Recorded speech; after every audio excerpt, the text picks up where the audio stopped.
Just maybe one final question or a little set of questions. It seems like sometimes the crime scene people or department, I shouldn't just say people, but I guess they're a department, do presumptive blood tests. Is that correct? Yes, it's my understanding that the crime scene unit does perform presumptive blood tests. And the initials LCV have been used. I think you might have mentioned. What does that mean? It stands for leucocrystalline violet. And can you describe that test? I don't know much about the test. I just know that it is a test that the crime scene unit uses as their presumptive blood test.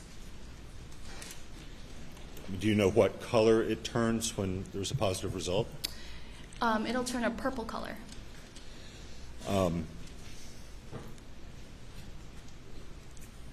So with, I think let me ask this. Why, we saw a picture of the shirt gridded out. You remember that exhibit? I do. Why was the presumptive test done? It was at the Slab Laboratory? Is that the location that was? Are you asking about the LCV processing? Yes. Where was that test conducted? That was done at the Sled Laboratory. Why was that done by the crime scene unit and not the serology unit? We do not use LCV testing, and I am unsure as to why that particular test was chosen to be used by the crime scene unit. Because earlier, you did tests on the hem, right? The pheno tests on the front and back hem of the shirt. Is that correct? I did. But then the crime scene unit later came back and in the lab did a different kind of test. That is correct. And you don't know why? I was not part of that decision. I was just notified that they would be performing that test while I was retrieving the additional stain that I had tested earlier. And finally, it seems like if something is tested presumptive in the field and comes to you, you do a confirmatory test. Is that what happened with the Chevy Suburban? Yes, that's correct. But if something comes to you and there's not been a presumptive test, like with the shotguns, then you don't perform a confirmatory test? No, I do the presumptive test. Do you know why that's the policy? It's an effort to not consume as much sample on a swab. A swab is it's like a sterile Q-tip, so essentially the surface area is very small. So in efforts to not consume the sample and to give more for DNA analysis, that's what's done. If something goes to DNA analysis and there's some result, does it ever come back for a blood test to see if the source of the DNA was blood? To be phen tested? No, for Hematrace test. As I mentioned, Hematrace testing can be requested on the back end, as any of our CAR tests can be. In your experience, I think we had some testimony about your experience. If DNA is found on something, is there ever then a time that you go back and say, hey, was the source of this DNA blood, and do a Hematrace test? Hematrace specifically, to my knowledge, no. But in my experience, there have been times that solicitors or defense attorneys will request a CAR test be done on a sample after the DNA analysis has been performed.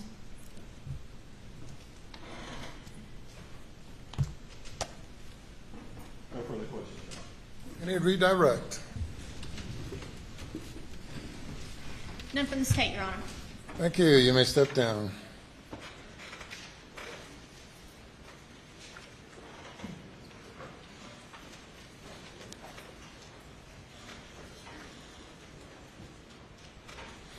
We'll be in recess for about 10 minutes or so.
If you bring the jury.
Thank you. Your next witness. This case called Sarah Zapata.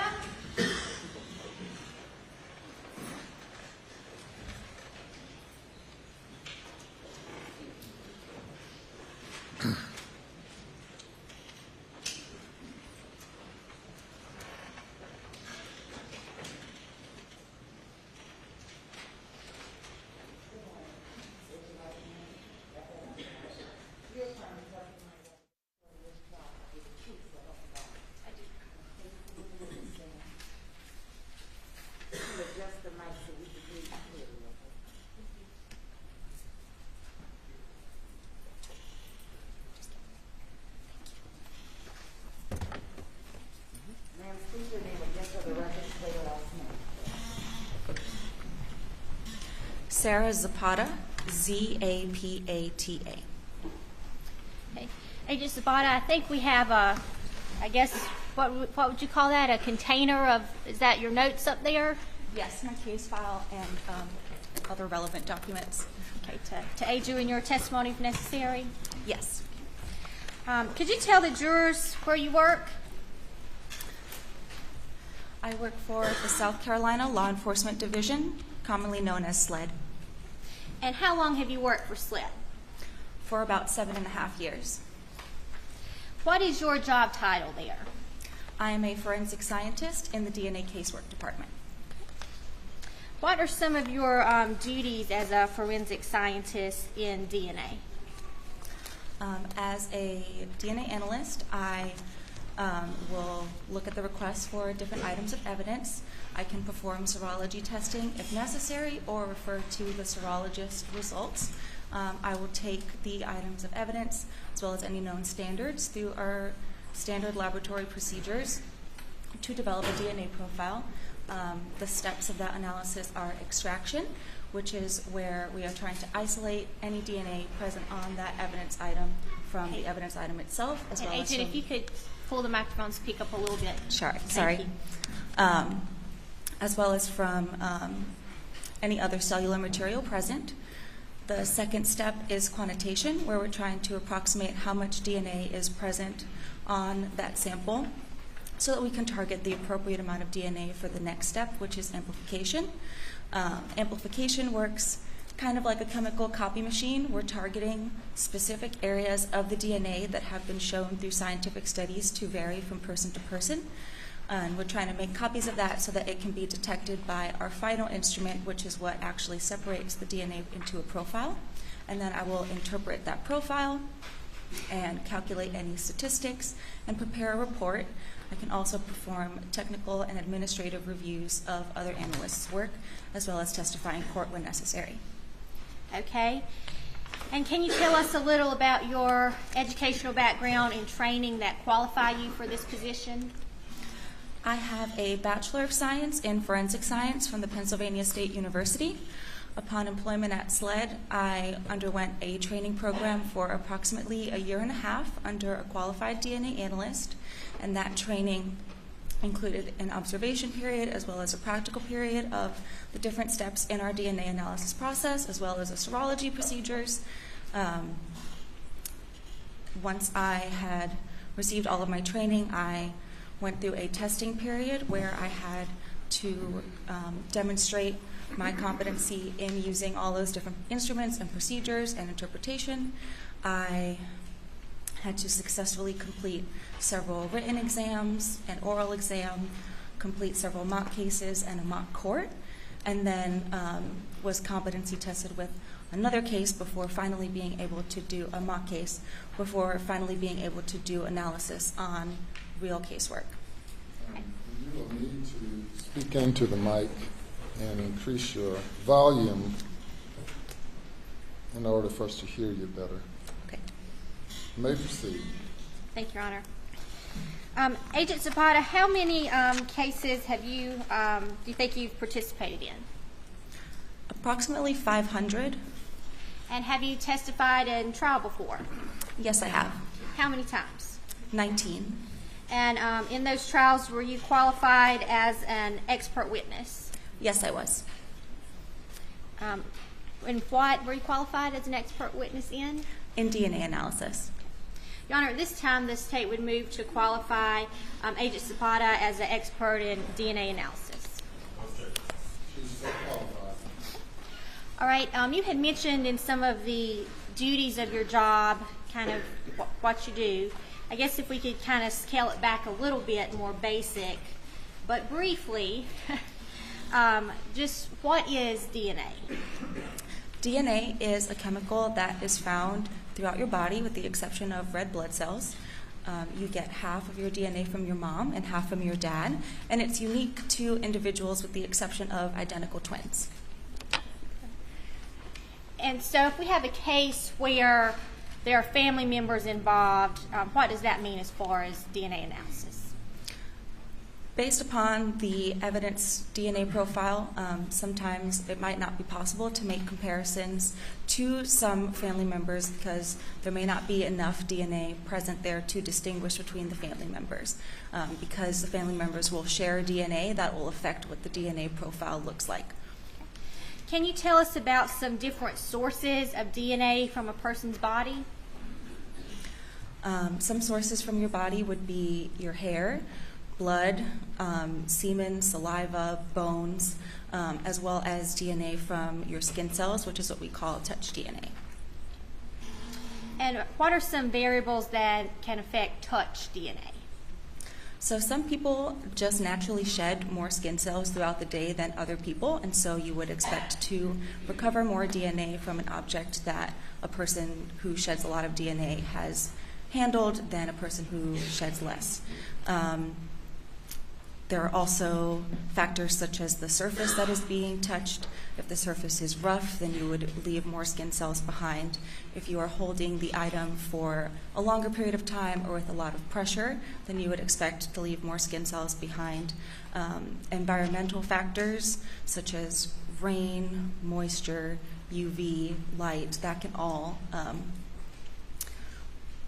lessen the amount of DNA that is recovered. And also personal hygiene habits can affect how much DNA you leave behind. So if you've just washed your hands, there may not be as much skin cells left behind. So do you leave touch DNA behind kind of like you would leave a fingerprint behind? Is that a fair comparison? Kind of. If you touch it, you touch an object, you may leave some behind. All right, now you mentioned different sources such as body fluids. Are you able to confirm like 100% which body fluid a DNA profile comes from? So the test that we perform to try to identify a body fluid is different from the DNA testing that is being performed. Especially in cases where the evidence profile is a mixture, there's no way for us to tell, did all of this DNA come from blood? Did it come from saliva and blood mixed together? There's no way for us to identify 100% the source of the DNA profile. We can indicate that a body fluid may be present, but we cannot say the blood on this item is from this individual. So if I had a drop of blood on my shirt up here, could you ever say this was my blood? I could test it for the indication of a body fluid. I could see if your DNA profile is recovered from that stain, if the evidentiary DNA profile, if you are included as a contributor to that profile, but I can never 100% say that is your blood. So you could say my DNA is here, but not my blood. I could say that you're included as a contributor to the DNA profile. Okay. All right, and I think you kind of already explained your process of DNA analysis when you explained your duties. Can you tell us about some of the, standard lab procedures and protocol? How specifically do you mean? I guess just basically how you analyze a DNA sample. So I will take the DNA sample if it has been previously cut by a serologist or an evidence processor. I will add the reagents to the tube and proceed with my analysis that way. If it has not previously been cut, then I can prepare the sample for DNA and then take it through those steps that I explained earlier, so extraction, quantitation, amplification, and separation into a profile. And then I will interpret the DNA profile that was developed. So I will determine if there is enough DNA present there for the profile to be used for comparison. I will determine the number of contributors to that profile. So a profile can be single source, which is DNA from just one individual, or a mixture, DNA from multiple individuals are present in the profile. I'll determine if it's a mixture, how many people are in that mixture, or how many I'm interpreting that mixture as. And then I can calculate statistics to compare. So first of all, let me stop you for a minute. Sorry. With these determinations, how are you making the determinations? So I'm looking at the DNA profile and using our protocol, our procedures, my training and experience as a DNA analyst to determine the number of contributors to the profile. And how are you looking at it? Are you visually looking at it, or is a computer program looking at it, or what's going on there? So I visually examine the profile myself as the analyst. I determine the number of contributors to the profile, and then we also use a software program called StarMix to help in our interpretation. And what StarMix does is look at the evidence profile and attempt to break it down into the potential contributors to that profile. So if you think about the evidence profile as like grandma's chocolate chip cookies, you know exactly what that cookie is supposed to taste like. You know what the final product is supposed to be, and you're trying to recreate that recipe and get it as close to grandma's cookie as what you know it's supposed to be. So you're testing different ingredients at different proportions to see what can make up that cookie. And that is kind of what StarMix does when it's looking at the profile. And then I will evaluate the StarMix output, make sure that what StarMix is telling me makes sense based upon what the profile looks like. And then if everything worked properly, I can use StarMix also to calculate our statistics. Okay, and how do you calculate that statistic? So the statistic that StarMix calculates is called a likelihood ratio. It's a comparison of two possible scenarios to see which is a better explanation of the DNA profile that was developed. It works kind of like a seesaw.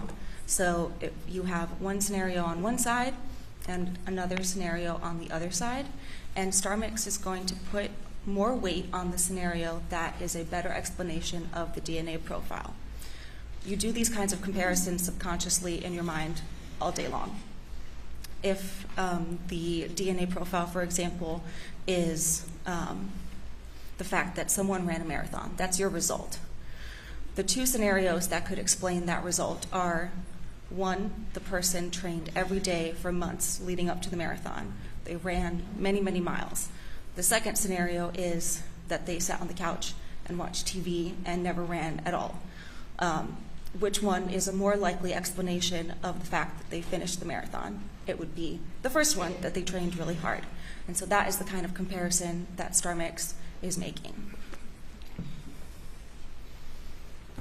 And where do these scenarios come from, I guess? So based upon what the DNA profile looks like, we will set up the two opposing scenarios to make the comparison. And the first scenario is always going to include the person whose standard is being compared to that profile, so the person whose statistic you are calculating. And the second scenario is always going to include an unidentified, unrelated individual, because you need something that opposes that comparison. So for a single source profile, your two scenarios will be the person being compared is contributing to the mixture versus an unidentified, unrelated individual is contributing to the mixture. To the profile for a single source. If it is a mixture, then you need to account for the other potential individuals present in that profile. So for a two-person mixture, for example, the first scenario will be the person being compared and an unidentified, unrelated individual contributed to the mixture versus two unidentified, unrelated individuals contributed to the mixture. And so we'll make that same comparison for each person based upon what the DNA profile looks like. Okay. And so this unidentified, unrelated individual, where does that really come from? That's just the way that the statistic is calculated. It's not saying that it's not possible for related individuals to be in the mixture, but because we are focusing only on the comparison to that one person, we need something to contrast that to, and we account for that by using that unidentified, unrelated individual wording. So is that just kind of built into this formula in the STAR Mix program? Correct.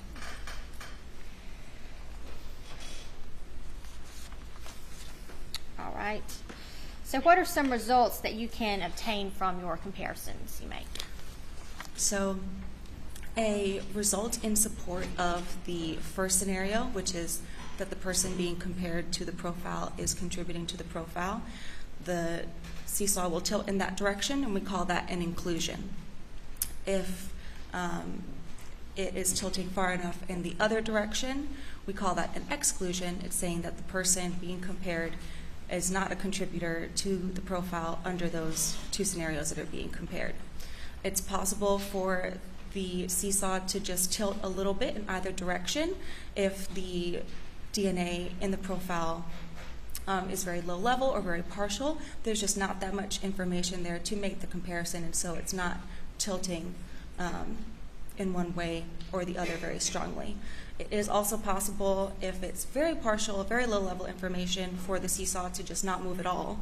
It's saying that neither explanation is a better explanation for the DNA profile, and we'll call that uninformative. Okay. And do you set up propositions the same way for each comparison to an item? Yes, so first we will say if the item is suitable for comparison, then we will say the number of contributors that we're interpreting that profile as, and then we will set up those two scenarios each time. In the cases of items that are being taken off of someone's body or swabs from their body, we'll call that an intimate item. And so we want to account for the presence of the individual whose body the item was taken off of in that profile. Because it's being removed from their body, we're expecting that profile to be there. And so we can do that in two ways. We'll look at the DNA profile. If their DNA is clearly present in the profile, we will assume them as a contributor. And what that does is put that person on both sides of the seesaw.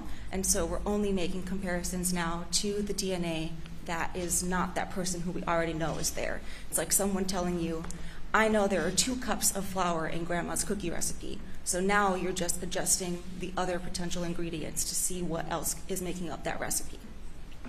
If their DNA profile is maybe more partial or low level, then we'll run the statistic for that individual first to make sure that it meets our threshold to put them on both sides of the seesaw, and we'll call that a conditioned contributor. It treats it the same way once we've run that standard comparison. And so the propositions will list any individual that has been assumed or conditioned on as a contributor, and then it will have the 2 opposing scenarios for the other individuals that are being compared to the profile, and then finally the result of that comparison. So if you had my shirt for testing, you would assume my DNA was on this shirt because you knew I was wearing the shirt. Right. I would look at your profile first and visually compare that to the item of evidence. If you are clearly contributing to the mixture, then I will assume you. If maybe you are a lower level contributor, but it looks like your DNA profile could be there, then in order to confirm that, I will run your statistic first and then continue on with you on both sides of the seesaw. All right, and now are there some times where you are unable to make comparisons to specific individuals? Yes, like we mentioned earlier, if there are individuals that are related and maybe the DNA profile that we're comparing them to is lower level, or there's just not a lot of information there for a lower level contributor, we can't distinguish between them, and so we won't make comparisons in those cases to those individuals. Okay. And I guess before we get started, just kind of going back to DNA in general, what are alleles? So alleles are the results of our testing at a specific location. Like I explained earlier, the final step of the laboratory portion of our analysis is the separation of the DNA into a profile, and the separation is what generates those allele results. Okay. And how many alleles are we dealing with when you're making an analysis with DNA? I guess if there are more or less, what that can tell you, if that makes sense. I'm not sure I know what you're asking. All right, well, sometimes our DNA samples, you mentioned lower or higher levels of DNA there. Mm-hmm. Would that affect the alleles that are there? Yes, so the alleles are the actual result that we're looking at. It's the DNA profile that we're looking at. We are evaluating the profile based upon the heights of those alleles. So the higher the allele, the potential greater contribution of that individual's DNA. The lower level the allele, the less DNA potentially from that individual in that profile. And if you only have a few alleles to look at, is that very informative in your analysis? No, the fewer number of alleles that you have to make comparisons, the less informative the statistic is going to be. So that's where we have it in that range where it's not tilting greatly in one direction over the other. It's kind of like trying to identify something based off of an eyewitness description. If it's very vague, like it was a red sedan, there are many red sedans that could fit that description. So that would be an example of having few alleles. But if you have a more specific description, like it was a red sedan with 5 bumper stickers and a bedazzled license plate, that's very specific. And so you have more information to make your comparison to that vehicle.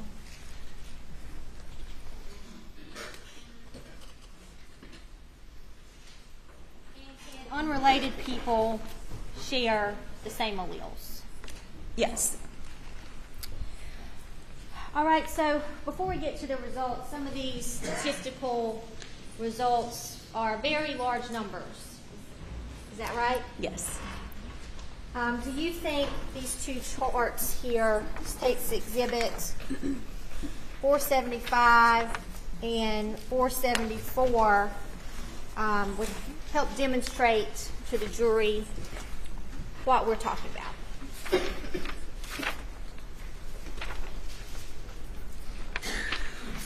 Yes. States Exhibit 474 and 475 for demonstrative purposes. No objection. It's admitted.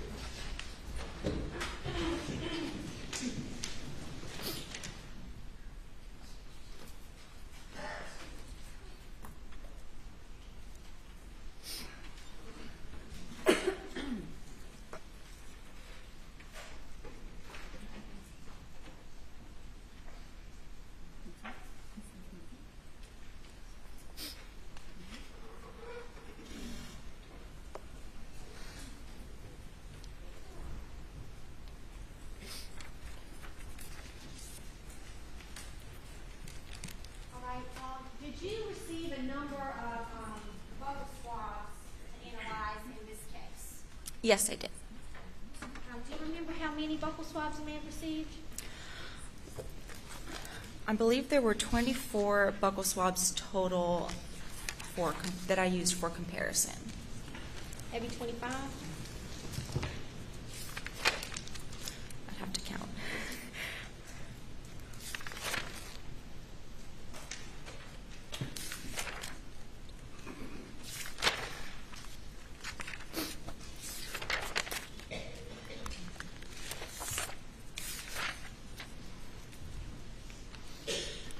There was one that I received, but I did not perform analysis on. Maybe that's the one that you're counting. We'll have you take a look at states 463. Do you recognize that buccal swab? Yes. And who is that a buccal swab from?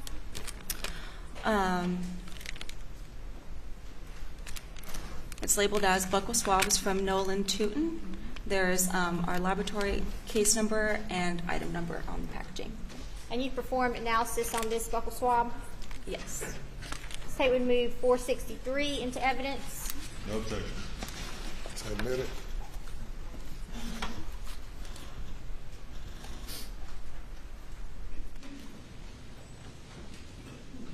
Now, you compared standards from these buccal swabs to swabs from items of evidence, or what do we do to analyze all this stuff? So first we do our interpretation of the evidence. We look at the evidence like I described earlier, make sure that it's suitable for comparison, determine the number of contributors to the item, and then if it's an intimate item, we'll make that visual comparison to the individual whose body that item came from first. Then we will use StarMix to calculate the statistics for other individuals for comparison, and then it'll be a result in support of one proposition over the other. And the other individuals for comparison would be any number of the individuals whose buccal swabs were submitted in this case? Yes. All right, I'm going to have you take a look at State's Exhibit 459.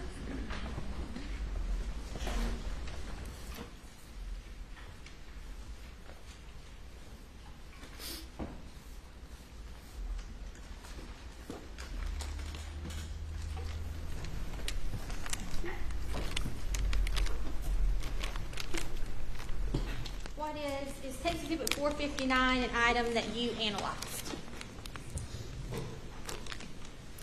459 are our laboratory items 7.1 and 10.1. Okay. And can you tell us what that actually is? 7.1 was the MBAC collection from cartridge cases 2 through 7, and 10.1 were the swabs from the exterior of items 9 and 10, which were shotgun shells. And you performed analysis on both of those items? Yes, I did. Okay. Can you tell us the results of your analysis on the MBAC collection from the 300 blackout cases? Your item 7.1. And I guess instead of just blanketly asking for the results, I'll ask, based on the comparisons you made when analyzing that item, were any individuals included? Yes, for item 7.1, the DNA profile was interpreted as single source, and for the comparison to Margaret Murdaugh, the two scenarios were Margaret Murdaugh contributed the DNA profile versus an unidentified, unrelated individual contributed the DNA profile. And the result of that comparison is the DNA profile is approximately 510 billion times more likely if Margaret Murdaugh contributed the profile than if an unidentified, unrelated individual contributed the profile. And what does that mean? It means that the likelihood ratio is in support of that first scenario of Margaret Murdaugh contributing the profile versus an unidentified, unrelated individual contributed the profile. Okay, let's move on to the next item in that in State's Exhibit 459, the swabs from the exterior of items 9 and 10, which were these shotgun shells from the feed room. Okay. Based on the comparisons you made, were any individuals included? This item was also interpreted as single source, and so the scenarios were set up the same way, with the person being compared contributed the profile versus an unidentified, unrelated individual contributed the profile. And that means there's one person contributing. Correct. For Paul Murdaugh, the result of the comparison is the DNA profile is approximately 15 octillion times more likely if Paul Murdaugh contributed the profile than if an unidentified, unrelated individual contributed the profile. And what does that mean? Just like earlier, it's in support of that first proposition set. The DNA profile is approximately 15 octillion times more likely if Paul Murdaugh contributed the profile than if an unidentified, unrelated individual contributed the profile. Let's move on to Exhibit 18.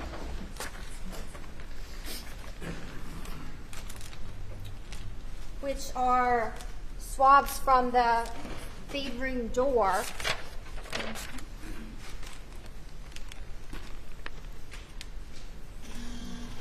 Did you analyze those items? Take Exhibit 18. Yes, I did. Item 17, you can see our laboratory number and then my initials on the seal and the date. Right, and those are swabs from the feed room door. It's labeled as swabs from exterior doorknob of storage room door. All right. And based on the comparisons you made, were any individuals included? For item 17, the comparison with Paul Murdaugh, the DNA profile was again interpreted as single source, so we're setting up the propositions in that same way. The result is the DNA profile is approximately 15 octillion times more likely if Paul Murdaugh contributed the profile than if an unidentified, unrelated individual contributed the profile. 15 octillion times more likely. An octillion has 27 zeros. Yes. So that's a pretty high statistical number there. Yes.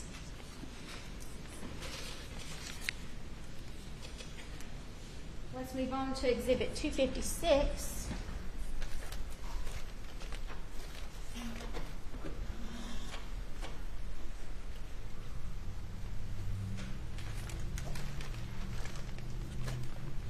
Which I cannot seem to locate.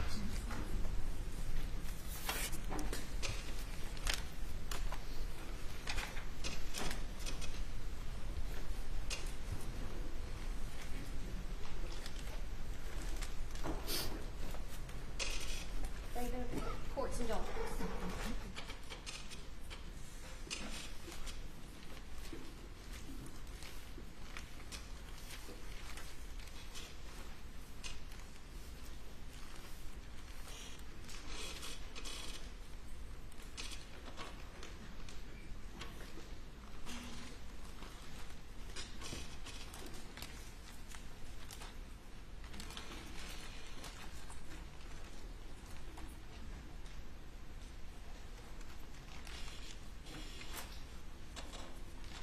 Did you analyze item 256? Which would be your items 15 and 16. Swabs of blood from Camo Benelli. Yes, item 15. Nature of the objection. Foundation, she described them in the question as swabs of blood. That has not been established. All right, response. Your Honor, item Exhibit 256, item 15 and 16 have been admitted into evidence, even though I can't get my hands on them at the moment. And they were described as two swabs of suspected blood from receiver forward of the loading port from Camo Benelli Super Black Eagle 3 12-gauge shot. Your Honor, there'd be no objection if it was the question were rephrased to say suspected blood. All right, if you restate the question, please. I just I believe I misspoke, and this would be State's Exhibit 259.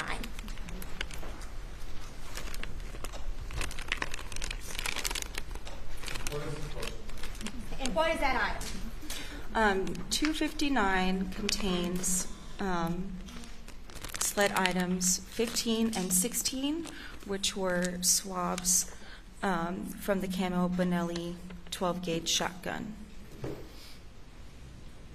And did you analyze those items? Yes, I did. Based on your comparisons that you made, were any individuals included? For which item? Let's start with item 15. Item 15 was interpreted as a mixture originating from 2 individuals. So for this comparison, we have the person being compared to the DNA profile and an unidentified, unrelated individual as the first scenario. And then the second scenario is 2 unidentified, unrelated individuals contributed to the mixture. For the comparison to Margaret Murdaugh, the result is the DNA profile is approximately 670 octillion times more likely if Margaret Murdaugh and an unidentified, unrelated individual contributed to the mixture than if 2 unidentified, unrelated individuals contributed to the mixture. For the comparison to Richard Alexander Murdaugh, the result is, the DNA profile is approximately 10 quintillion times more likely if Richard Alexander Murdaugh and an unidentified, unrelated individual contributed to the mixture than if 2 unidentified, unrelated individuals contributed to the mixture. And so now, because we have a mixture where more than one person has been included as a contributor, we run the statistic for those individuals together to make sure that the DNA profile can be explained by a contribution of DNA from all of those individuals together. So the comparisons would now be Margaret Murdaugh and Richard Alexander Murdaugh contributed to the mixture versus 2 unidentified, unrelated individuals contributed to the mixture. And the result of that comparison is the DNA profile is approximately 48 quindecillion times more likely if Margaret Murdaugh and Richard Alexander Murdaugh contributed to the profile than if 2 unidentified, unrelated individuals contributed to the profile. Okay, so we have 3 different, I guess, scenarios there. 3 different comparisons being made. And is any one of those comparisons more likely than the other? How do you mean? I mean, well, can you pick out one of those comparisons as being more likely than the other comparisons? For each of those comparisons, the individuals who were being compared were included as contributors to the mixture. All right, let's talk about item 16, which is also a swab of suspected blood from the Camo Bonelli. For item 16, the partial DNA profile developed was insufficient for interpretation. All right. Let's move on to Exhibit 398. You'll take a look at 398.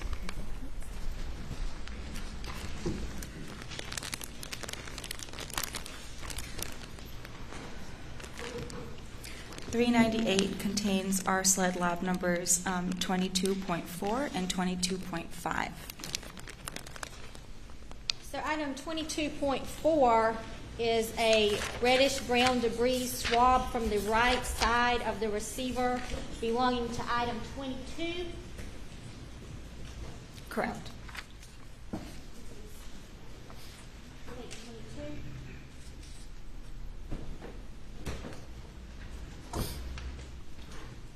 Based on the comparisons you made, were any individuals included on that item 22.4? 22.4, the DNA profile was interpreted as a mixture originating from 2 individuals. For the comparison with Margaret Murdaugh, The result was the DNA profile is approximately 480 octillion times more likely if Margaret Murdaugh and an unidentified, unrelated individual contributed to the mixture than if 2 unidentified, unrelated individuals contributed to the mixture. And what does that mean? The result is in support of that first scenario of Margaret Murdaugh being included as a contributor to the mixture. The likelihood ratio is 480 octillion times more. The DNA profile is approximately 480 octillion times more likely if Margaret Murdaugh and an unidentified, unrelated individual contributed to the mixture than if 2 unidentified, unrelated individuals contributed to the mixture. And then the next item, 22.5, is also a swab from that same shotgun from the left side. Yes. Okay. Based on the comparisons you made, were any individuals included? Item 22.5, the DNA profile was also interpreted as a mixture originating from 2 individuals. For the comparison with Margaret Murdaugh, the DNA profile is approximately 570 octillion times more likely if Margaret Murdaugh and an unidentified, unrelated individual contributed to the mixture than if 2 unidentified, unrelated individuals contributed to the mixture. 75 octillion times more likely that Margaret Murdaugh contributed to that mixture. The DNA profile is approximately 570 octillion times more likely if Margaret Murdaugh and an unidentified, unrelated individual contributed to the mixture than if 2 unidentified, unrelated individuals contributed to the mixture. And now this unidentified, unrelated individual is popping up, and what does that mean again? It's just the way that we make our calculation. We have to account for an opposing scenario to the person being compared.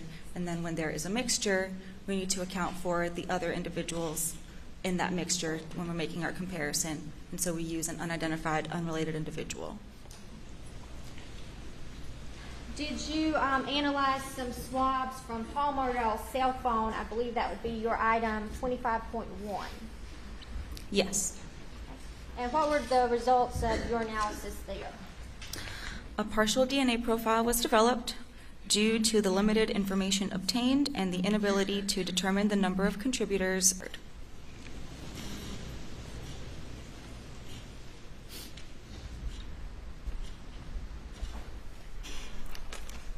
In State's Exhibit 83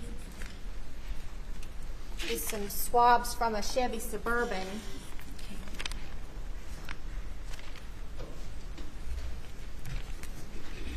If you could focus on your item 56, the 2 swabs of suspected blood collecting from the steering wheel. Let me try and find them.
You said 56?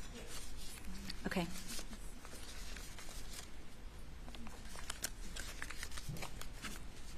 Okay, I have 56. Okay. And you analyzed item 56? Yes, I did. Swabs of blood collected from the steering wheel? They were submitted as 2 swabs of suspected blood collected from the steering wheel of the Chevy Suburban. And based on the comparisons you made, were any individuals included?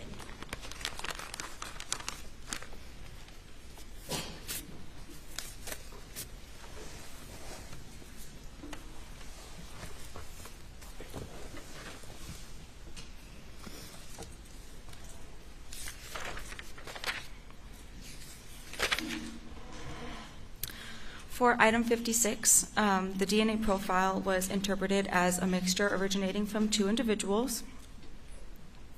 For the comparison to Margaret Murdaugh, the result is the DNA profile is approximately 35 times more likely if Margaret Murdaugh and an unidentified, unrelated individual contributed to the mixture than if 2 unidentified, unrelated individuals contributed to the mixture. For the comparison to Richard Alexander Murdaugh, the result is the DNA profile is approximately 100 quadrillion times more likely if Richard Alexander Murdaugh and an unidentified, unrelated individual contributed to the mixture than if 2 unidentified, unrelated individuals contributed to the mixture. And then just like before, because we had 2 individuals who were included individually as contributors to the mixture, we have to run the comparison of them together to make sure that the DNA profile can be explained by a contribution of DNA from all of those individuals. So for that comparison, the DNA profile is approximately 240 quintillion times more likely if Margaret Murdaugh and Richard Alexander Murdaugh contributed to the mixture than if 2 unidentified, unrelated individuals contributed to the mixture. There's also a statement that because that first comparison to Margaret Murdaugh had a likelihood ratio result that is on the lower end of our scale, we want to put more emphasis on that result when comparing her as a contributor to the mixture. So the likelihood ratio for proposition set 3, which was that comparison together, was calculated to confirm that the mixture could be explained by the contribution of DNA from all individuals listed under HP, which is that first scenario. Due to the disparity in the individual likelihood ratios between the contributors for this item, it is recommended to put more weight on the results of proposition set 1, which was that comparison of Margaret Murdaugh individually, rather than the results of proposition set 3, which is the comparison of them together, when considering Margaret Murdaugh as a possible contributor to the mixture. Okay, this stuff's kind of confusing already, but I think that just got really confusing. So I guess if you could kind of simplify that a little bit for us. Yes. So think about like 2 people singing the same song. If one person is singing really quietly and another person is singing loudly, when they're singing together, it'll sound really loud because that one person is already singing loudly by themselves. But that doesn't mean that the person who was singing quietly is suddenly singing very loudly. So we're trying to account for the difference in the weight of the result. And so it's just more accurate when considering that person who is a lower level or has a lower likelihood ratio to consider their individual likelihood ratio rather than the combined likelihood ratio. So what, based on all of that, what is the most likely we have there?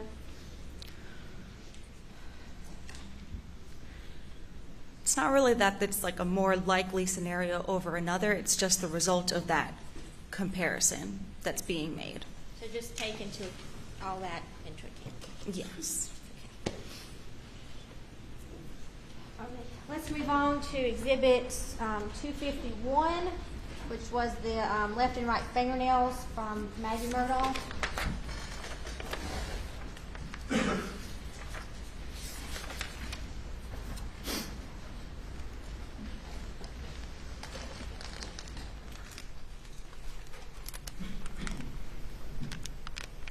Take a look at Exhibit 251. Did you analyze those items? I believe item 70 is the left fingernail clippings from Maggie Murdaugh. Yes, and 71 is the right fingernail clippings from Margaret Murdaugh. Well, let's talk about the left fingernail clippings first. What were the results of your analysis? Are you looking for all of the individuals who were compared? Yes, the results, the entire results. Yes. Okay. For item 70, a DNA profile suitable for comparison was developed. Several individuals were visually excluded from the profile first. Paul Murdaugh Anthony Cook, Roger Davis, Rogan Gibson, Connor Cook, Philip Beach, Renee Beach, Robin Beach, John Murdaugh, Richard Alexander Murdaugh Jr. or Buster, Richard Alexander Murdaugh, Randy Murdaugh, Miley Altman, and Morgan Dowdy are excluded as contributors. Excluded as contributors. For the proposition set, the DNA profile was interpreted as a mixture originating from 2 individuals. Because these are Margaret Murdaugh's own fingernail clippings, she is assumed as a contributor. So the 2 scenarios are Margaret Murdaugh, and in this case the comparison was made to Claude CB Rowe using the StarMix software. So that first scenario is Margaret Murdaugh and Claude CB Rowe contributed to the mixture, and the second scenario is Margaret Murdaugh and an unidentified, unrelated individual contributed to the mixture. Now, why was Claude CB Rowe included in this comparison? So the other individuals I was able to visually exclude, which just means from looking at the DNA profile and comparing it to their standard, I could exclude them as a contributor. If an individual happens to have the alleles that, or if an individual cannot be visually excluded, so I cannot say from looking at their DNA profile, comparing it to the evidence that they are excluded, then I will run the statistic to compare them to that profile. And so that's why that comparison was made. The result of the comparison is the DNA profile is approximately 11 times more likely if Margaret Murdaugh and an unidentified, unrelated individual contributed to the mixture than if Margaret Murdaugh and Claude CB Rowe contributed to the mixture. So this is a result in support of that second scenario. It's not the first scenario like the others that we've been discussing have been. So, how much DNA were you looking at in this sample?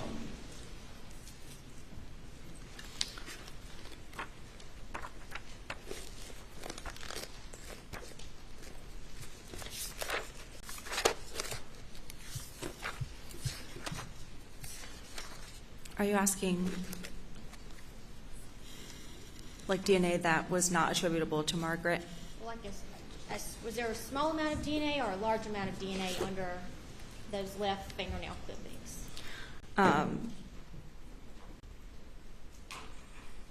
There was not a lot of, there were not many alleles that were not attributable to Margaret in the profile. So let's talk a little bit, explain about those alleles there that when you were doing your testing. Yeah. Like I explained earlier, the alleles are the results of our test, and they will appear on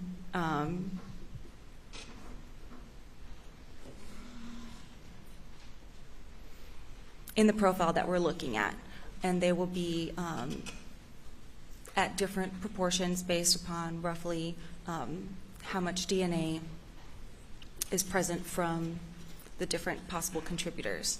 So in this case, because they were Margaret Murdaugh's own fingernail clippings, her DNA is present in the profile at a higher level. And then we are looking at only a few alleles that were not her own alleles to make the comparison to the other individuals. So was it 3 alleles?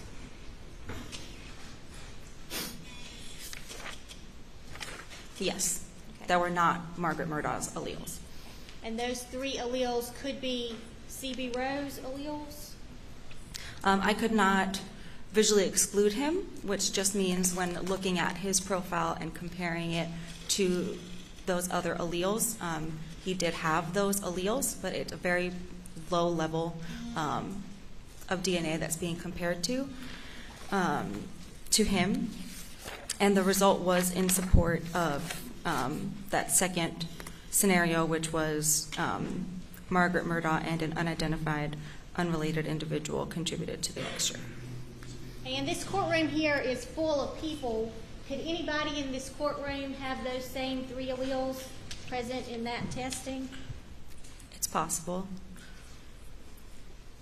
All right, let's move on.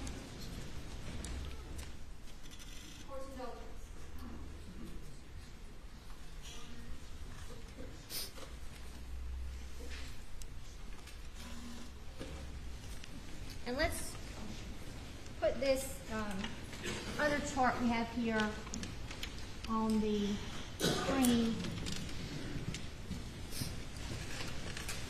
And the results concerning CB Road, was that moderate support for exclusion for his results? So what you're looking at is a scale. It's representative of a verbal scale that we have on our reports, and it's showing the different ranges for the likelihood ratio results that we can obtain.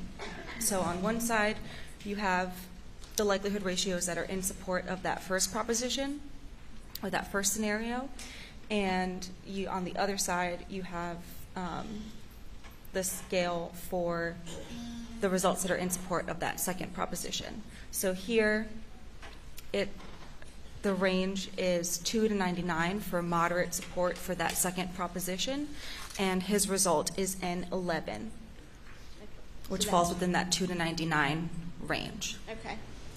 And then the other result with just Margaret Murdaugh? For Margaret Murdaugh, because it's her own fingernail clippings, we're not calculating a statistic. We're assuming her as the contributor. And you also analyzed the fingernail clippings from her right hand. Yes. And those are up there as well. What were the results of your analysis there? The DNA profile developed is attributable to Margaret Murdaugh. And then State's Exhibit 252 is fingernail clippings from the right and left hands of Paul Murdaugh.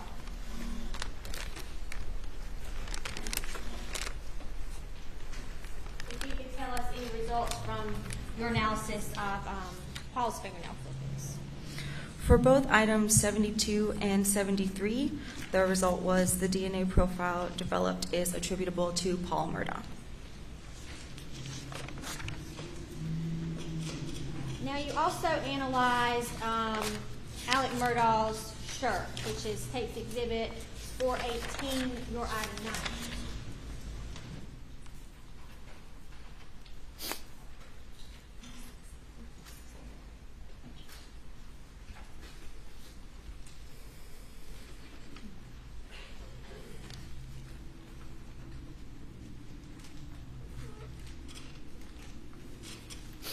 And did you analyze Paul Murdaugh, or excuse me, the defendant Alex Murdaugh's pants as well?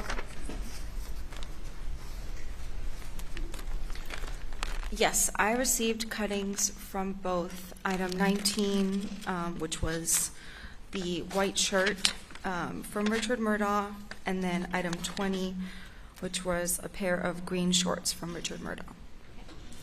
And are the cuttings from the shirt and the shorts in those two exhibits up there, States 460 and 461?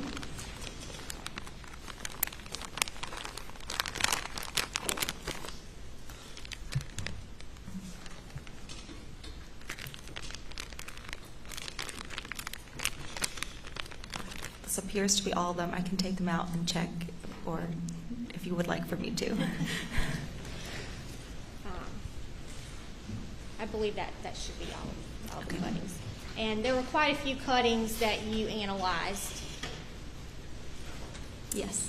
So, unfortunately, we're going to have to go through all of those, the analysis of all of those cuttings. So let's start with the shirt in Exhibit 460, item 19.2, a cutting from the exterior front edge of Alec Murdaugh's shirt, the defendant. Based on the comparisons you made, were any individuals included?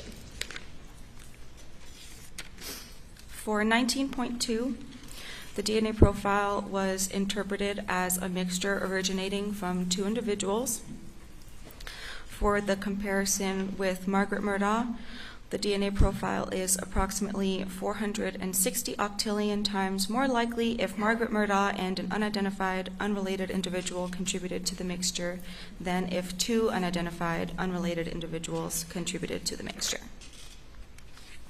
Item 19.3, the cutting from the exterior back, bottom center of the defendant's shirt.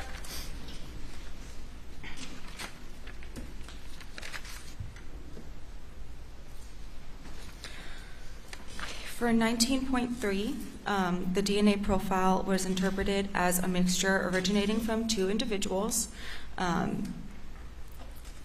For this item, I was able to assume Richard Alexander Murdaugh as a contributor.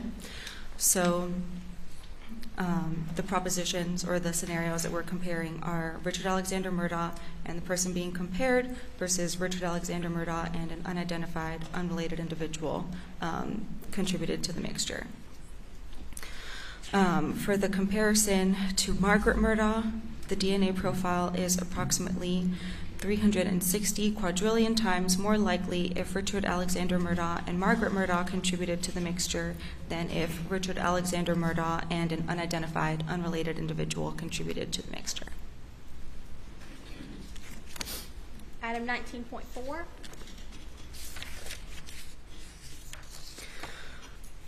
For 19.4, the DNA profile was interpreted as a mixture originating from two individuals, and this was a situation where I had to first calculate the statistic for Richard Alexander Murdaugh to see if there was enough DNA to condition on him as a contributor.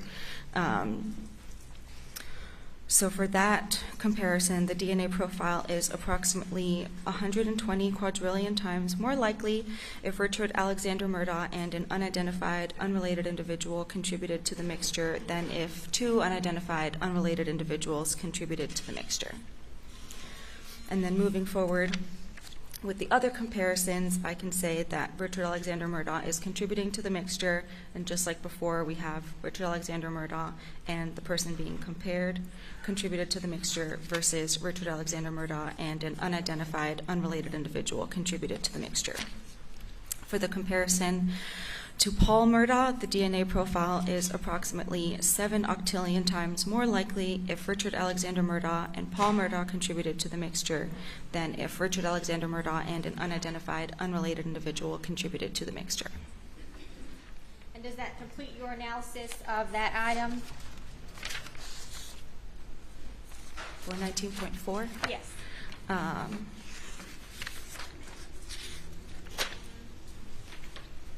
I think that was the only one where there was inclusionary likelihood ratios. Yes. Let's move on to 19.5, a cutting from stain B on the shirt. You could tell us about any inclusions.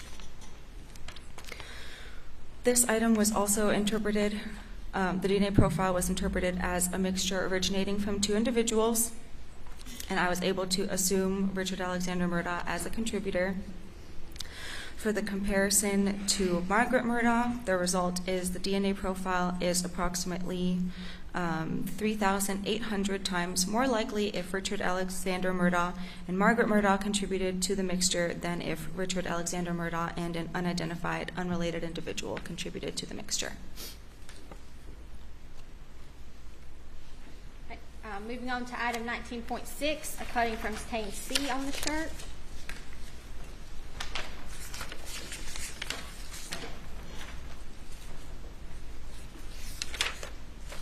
Okay.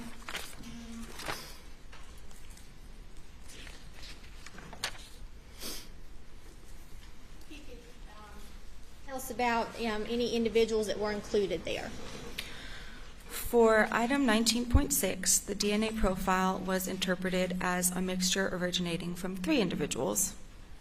I was able to assume Richard Alexander Murdaugh as a contributor to the mixture, and so now we are comparing Richard Alexander Murdaugh, the individual being compared to the mixture, and an unidentified, unrelated individual contributed to the mixture versus Richard Alexander Murdaugh and two unidentified, unrelated individuals contributed to the mixture. For the comparison to Margaret Murdaugh, the DNA profile is approximately 570 octillion times more likely if Richard Alexander Murdaugh, Margaret Murdaugh, and an unidentified, unrelated individual contributed to the mixture than if Richard Alexander Murdaugh and two unidentified, unrelated individuals contributed to the mixture.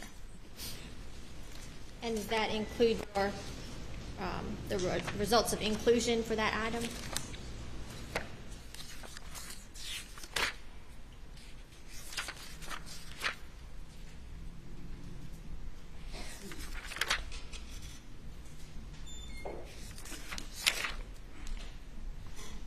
Yes. Item 19.7, a cutting from stain D. For item 19.7, the DNA profile was interpreted as a mixture originating from 4 individuals. Richard Alexander Murdaugh is contributing to the mixture, so I was able to assume him. And so the comparison in this case will be Richard Alexander Murdaugh, the person being compared to the mixture, and 2 unidentified, unrelated individuals contributed to the mixture versus Richard Alexander Murdaugh and 3 unidentified, unrelated individuals contributed to the mixture. For the comparison to Margaret Murdaugh, the DNA profile is approximately 1.9 quadrillion times more likely if Richard Alexander Murdaugh, Margaret Murdaugh, and 2 unidentified unrelated individuals contributed to the mixture than if Richard Alexander Murdaugh and 3 unidentified unrelated individuals contributed to the mixture. I also made a comparison to Nolan Tootin. The DNA profile is approximately 480 septillion times more likely if Richard Alexander Murdaugh, Nolan Tootin, and 2 unidentified unrelated individuals contributed to the mixture than if Richard Alexander Murdaugh and 3 unidentified unrelated individuals contributed to the mixture. And again, why was Nolan Tootin included in the comparison?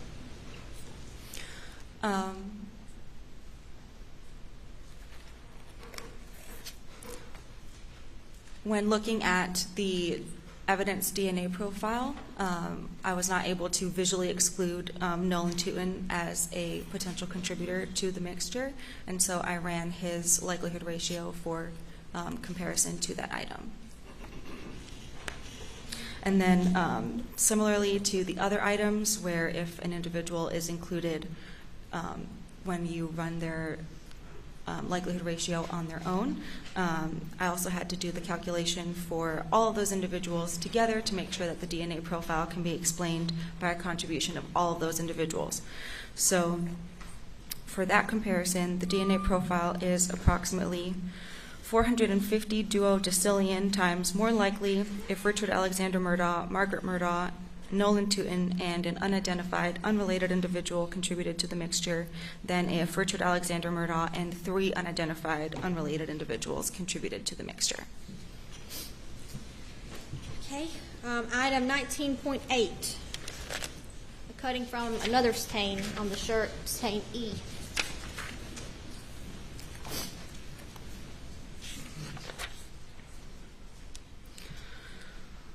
Just give us any individuals that were included in your results, please. The DNA profile was interpreted as a mixture originating from 3 individuals. Richard Alexander Murdaugh is contributing to the mixture.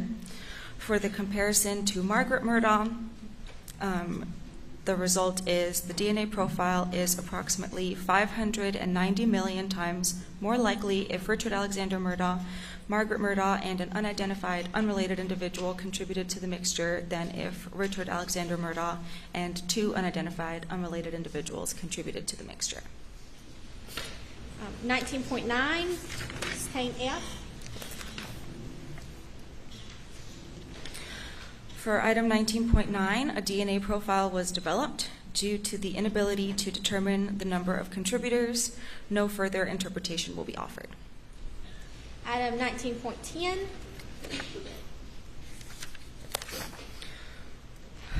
For item 19.10, the DNA profile was interpreted as a mixture originating from 3 individuals. Richard Alexander Murdaugh is contributing to the mixture. For the comparison to Margaret Murdaugh, the DNA profile is approximately 430 octillion times more likely if Richard Alexander Murdaugh, Margaret Murdaugh, and an unidentified, unrelated individual contributed to the mixture than if Richard Alexander Murdaugh and 2 unidentified, unrelated individuals contributed to the mixture. Item 19.11. which is a cutting from stain H.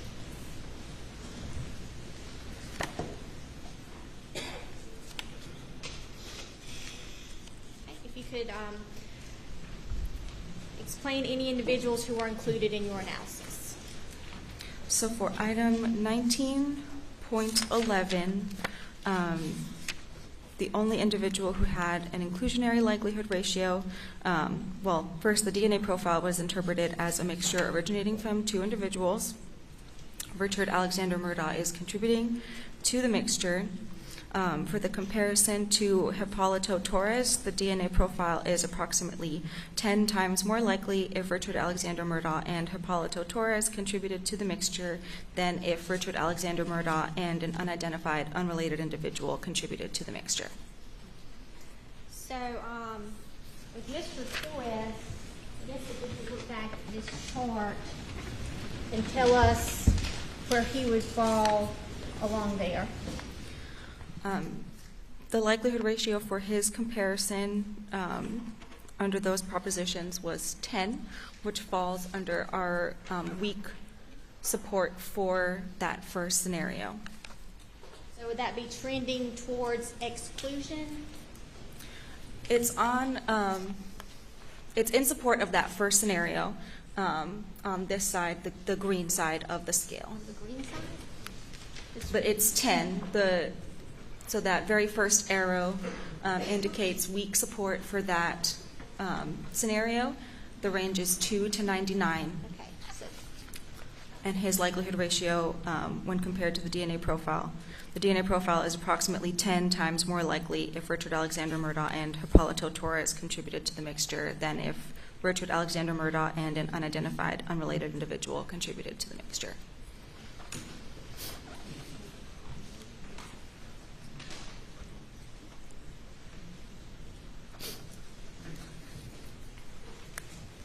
and I don't want you to repeat that same thing again, but could you kind of, I guess, clarify what that means? When making my comparison to the evidence DNA profile, I was not able to visually exclude Hipólito Torres as a possible contributor to the mixture, and so I ran the statistic for his comparison. And the result of that comparison is in support of the first scenario. The DNA profile is approximately 10 times more likely if Richard Alexander Murdaugh and Hipólito Torres contributed to the mixture than if Richard Alexander Murdaugh and an unidentified, unrelated individual contributed to the mixture. So it's just tilting that seesaw 10 in that direction. Okay, we have two cuttings left from the shirt. Item 19.12 is a cutting from stain I.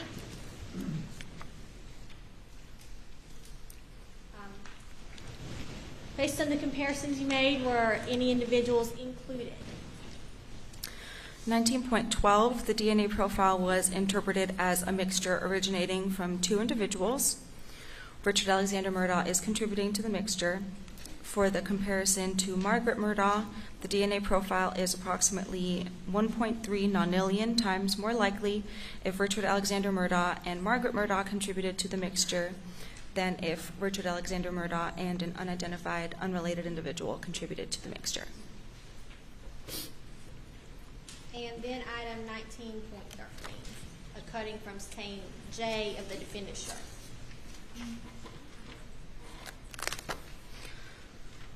For item 19.13, the DNA profile was interpreted as a mixture originating from three individuals. For the comparison to Margaret Murdaugh, the DNA profile is approximately 1.5 sextillion times more likely if Margaret Murdaugh and two unidentified, unrelated individuals contributed to the mixture than if three unidentified, unrelated individuals contributed to the mixture.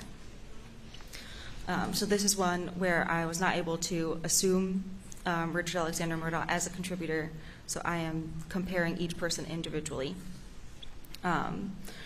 For the comparison to Paul Murdaugh, the DNA profile is approximately 24 quintillion times more likely if Paul Murdaugh and 2 unidentified unrelated individuals contributed to the mixture than if 3 unidentified unrelated individuals contributed to the mixture. For the comparison to Richard Alexander Murdaugh, the DNA profile is approximately 29 times more likely if Richard Alexander Murdaugh and 2 unidentified unrelated individuals contributed to the mixture than if 3 unidentified unrelated individuals contributed to the mixture. And like before, because there are multiple individuals who were included as contributors when compared individually, I have to calculate the statistic for them together. For that comparison, the DNA profile is approximately 260 quindecillion times more likely if Margaret Murdaugh, Paul Murdaugh, and Richard Alexander Murdaugh contributed to the mixture than if 3 unidentified unrelated individuals contributed to the mixture. And similarly to that other item where there was an individual with a lower likelihood ratio, there is that statement about the recommendation to put more weight on the results of Proposition Set 3, which was the comparison to Richard Alexander Murdaugh, rather than the results of Proposition Set 4 when considering Richard Alexander Murdaugh as a possible contributor to the mixture.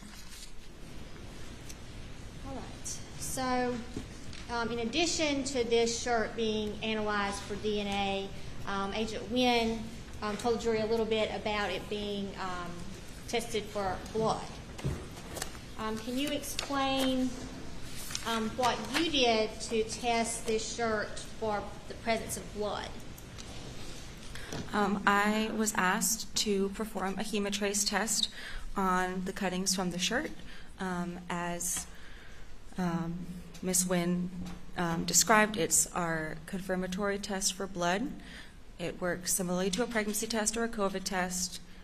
One line in the control area is a negative result, a line in the control area and the test area would be a positive result. That is testing with Hematrace? Yes.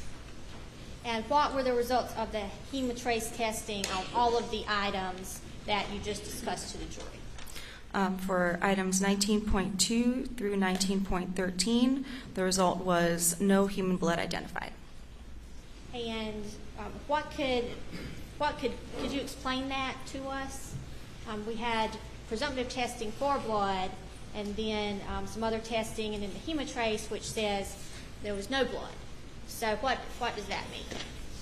So presumptive tests are sensitive but not very specific. Like discussed earlier, there are possible false positives for presumptive tests.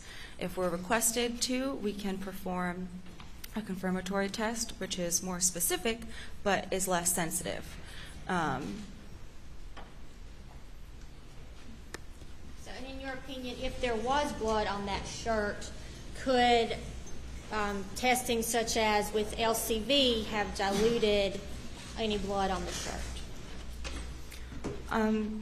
I am aware of some studies that have been performed on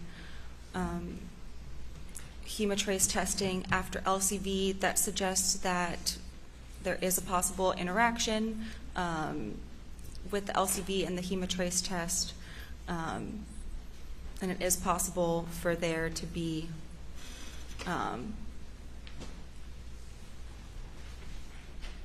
amounts of hemoglobin that would not be detected by the test that would give a negative result. But the results of my testing were negative. And as we've discussed, testing for blood and testing for DNA is different. Yes. All right. You also tested the defendant's pants? Yes. Did you test those in a similar manner to the way you would test the cuttings from the shirt? Do you mean for DNA? Yes. Yes. That would be State's Exhibit 418, the defendant's pants, and the cuttings, items Exhibits 460 and 461.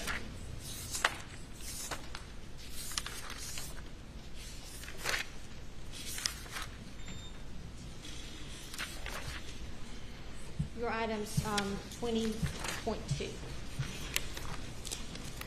Sorry. Sorry, wrong report.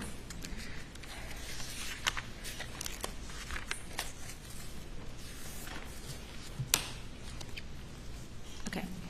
So I guess as briefly as we can, let's discuss some of the results from the cuttings from those pants.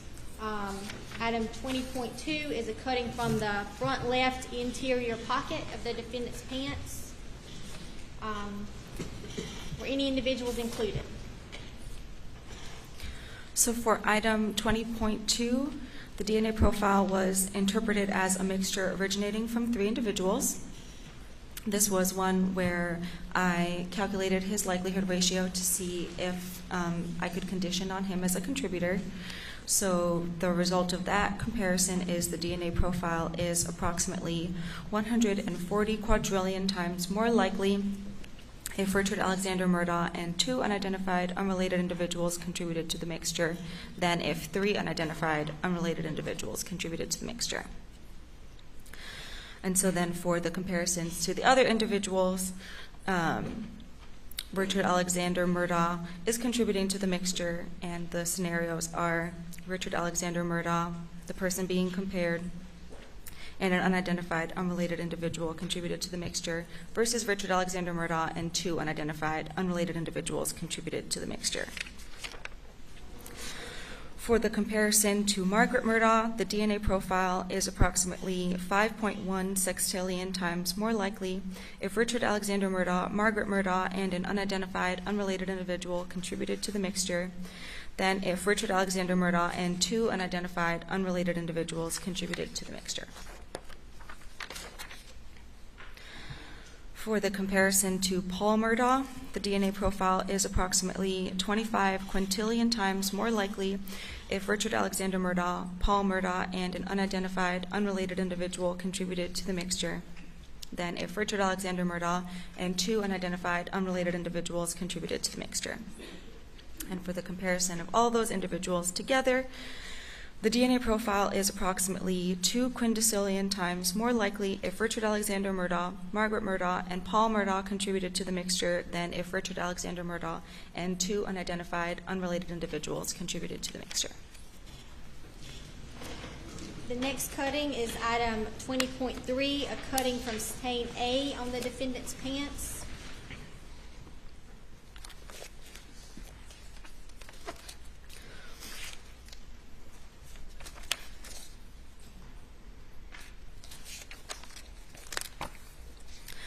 For 20.3, the DNA profile was interpreted as a mixture originating from 3 individuals. Richard Alexander Murdaugh is contributing to the mixture. For the comparison to Margaret Murdaugh, the DNA profile is approximately 94 septillion times more likely if Richard Alexander Murdaugh, Margaret Murdaugh, and an unidentified unrelated individual contributed to the mixture than if Richard Alexander Murdaugh and 2 unidentified unrelated individuals contributed to the mixture. All right, 20.4, cutting from stain G from the defendant's pants. You could tell us if any individuals were included in that analysis. For 20.4, the DNA profile was interpreted as a mixture originating from 3 individuals. Richard Alexander Murdaugh is contributing to the mixture. For the comparison to Margaret Murdaugh, the DNA profile is approximately 24 sextillion times more likely if Richard Alexander Murdaugh, Margaret Murdaugh, and an unidentified unrelated individual contributed to the mixture than if Richard Alexander Murdaugh and 2 unidentified unrelated individuals contributed to the mixture.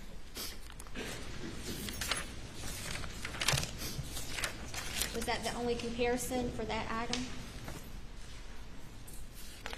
That was the only, Inclusion? yes, for that item. Let's move to the next one. I think that would be 20.5, a cutting from stain C from the defendant's pants. You can please tell us if any individuals were included. For 20.5, the DNA profile was interpreted as a mixture originating from 2 individuals. Richard Alexander Murdaugh is contributing to the mixture. For the comparison to Paul Murdaugh, The DNA profile is approximately 4.1 septillion times more likely if Richard Alexander Murdaugh and Paul Murdaugh contributed to the mixture than if Richard Alexander Murdaugh and an unidentified, unrelated individual contributed to the mixture. And I think we have 3 left. Item 20.6, a cutting from stain D from the defendant's pants.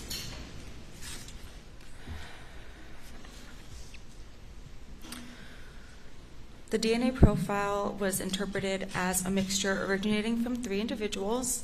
This was one where I was not able to assume Richard Alexander Murdaugh as a contributor, so I'm making the comparisons to each person individually. And you can't assume him. Why? When making that comparison, it seems that his DNA may be present but at a low level, so I cannot assume him as a contributor. So I would run his likelihood ratio to see if I could condition, but in this case it was not high enough to meet our threshold to condition, so I'm just comparing him to the profile like every other individual. For the comparison to Margaret Murdaugh, the DNA profile is approximately 930 quintillion times more likely if Margaret Murdaugh and an unidentified, unrelated individual, The DNA profile is approximately 930 quintillion times more likely if Margaret Murdaugh and 2 unidentified, unrelated individuals contributed to the mixture than if 3 unidentified, unrelated individuals contributed to the mixture. For the comparison to Paul Murdaugh, the DNA profile is approximately 38 quintillion times more likely if Paul Murdaugh and 2 unidentified, unrelated individuals contributed to the mixture than if 3 unidentified, unrelated individuals contributed to the mixture. For the comparison to Richard Alexander Murdaugh, the DNA profile is approximately 190 times more likely if Richard Alexander Murdaugh and 2 unidentified, unrelated individuals contributed to the mixture than if 3 unidentified, unrelated individuals contributed to the mixture.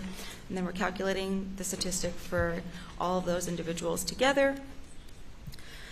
The DNA profile is approximately 8.7 quindecillion times more likely if Margaret Murdaugh, Paul Murdaugh, and Richard Alexander Murdaugh contributed to the mixture than if 3 unidentified, unrelated individuals contributed to the mixture.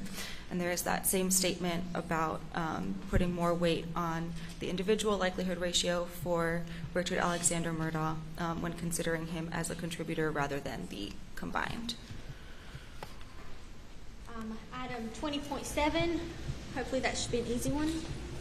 For 20.7, a DNA profile was developed. Due to the inability to determine the number of contributors, no further interpretation will be offered.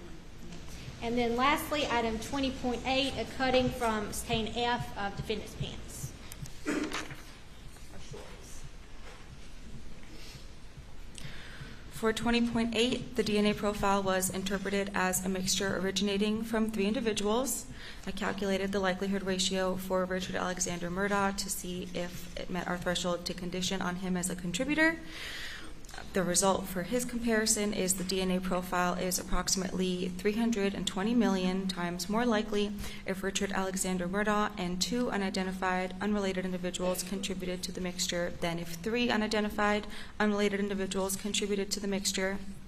And then when making comparisons to the other individuals, I'm including him as a contributor. So Richard Alexander Murdaugh is contributing to the mixture.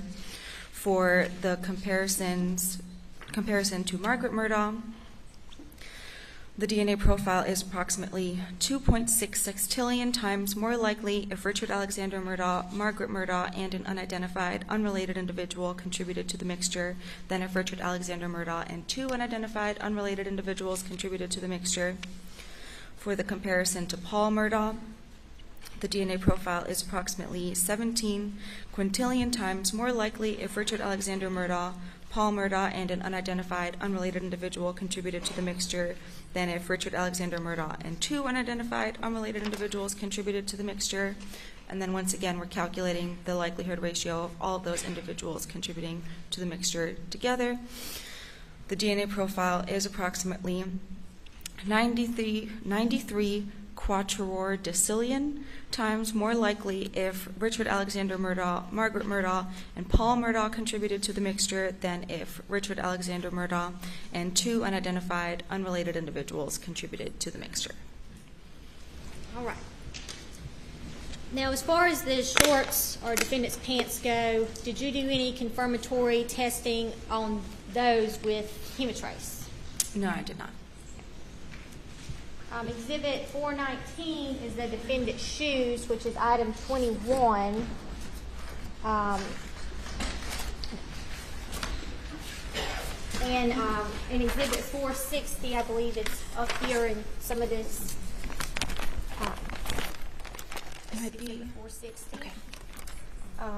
Can you tell us what is contained, if a cutting from the left shoelace of the defendant's shoes is contained in that exhibit? Yes, 21.2 is part of this container. And did you analyze the cutting from that shoelace? Yes. Okay. And were any individuals included in your results there? The DNA profile was interpreted as single source for the comparison to Richard Alexander Murdaugh. The result is the DNA profile is approximately 410 septillion times more likely if Richard Alexander Murdaugh contributed the profile than if an unidentified, unrelated individual contributed the profile. And did you also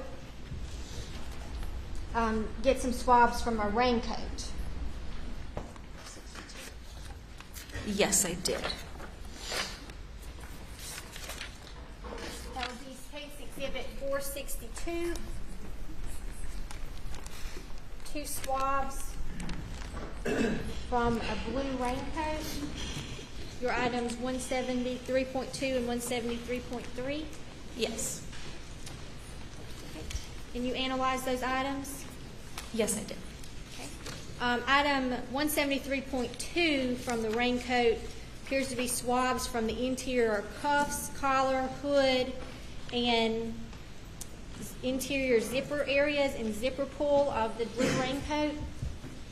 Could you tell us the results of your analysis of that item? Or No. swab? Sorry. No DNA profile was developed. And then item 173.3, swabs from the side opening, zipper area, and both interior portions of exterior pocket of blue raincoat. A partial DNA profile was developed due to the limited information obtained and the inability to determine the number of contributors. No further interpretation will be offered. Okay, Agent Zapata, thank you so much for going through all that with us. We have no further questions for you at this time. Ladies and gentlemen, we'll break for lunch now and resume at 2:30. Remain in order.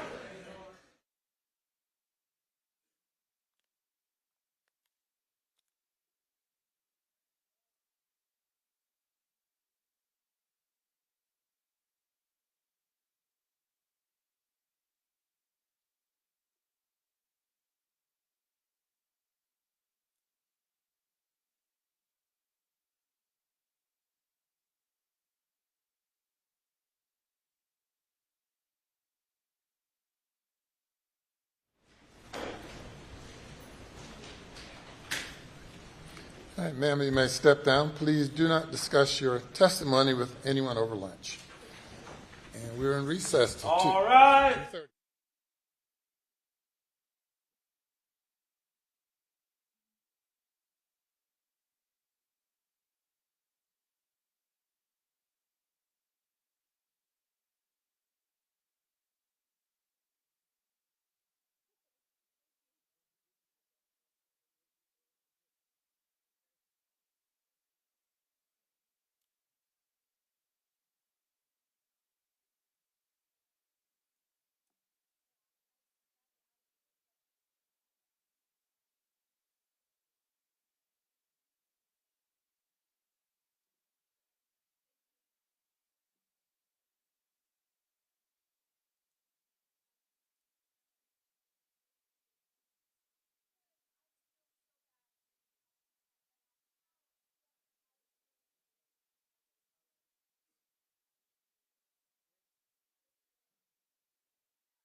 may now be seated.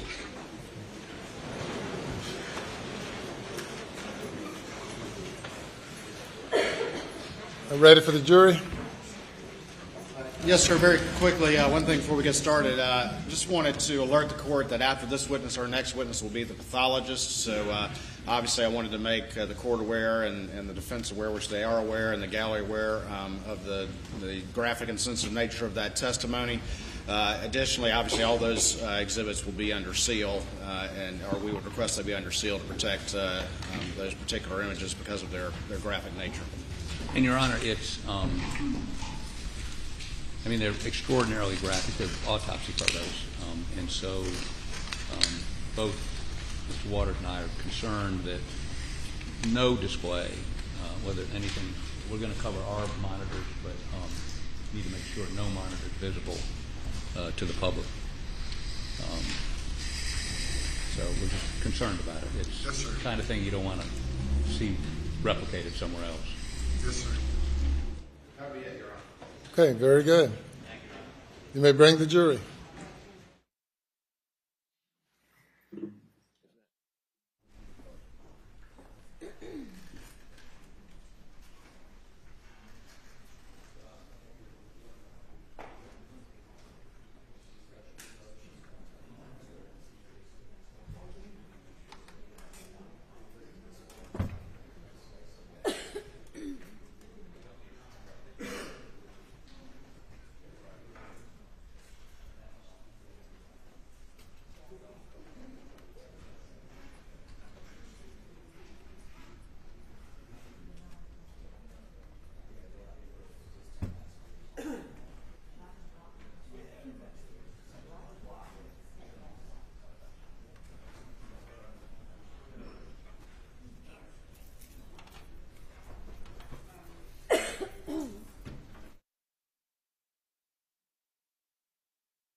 The jury is present, sir. Very good, thank you. Cross-examination.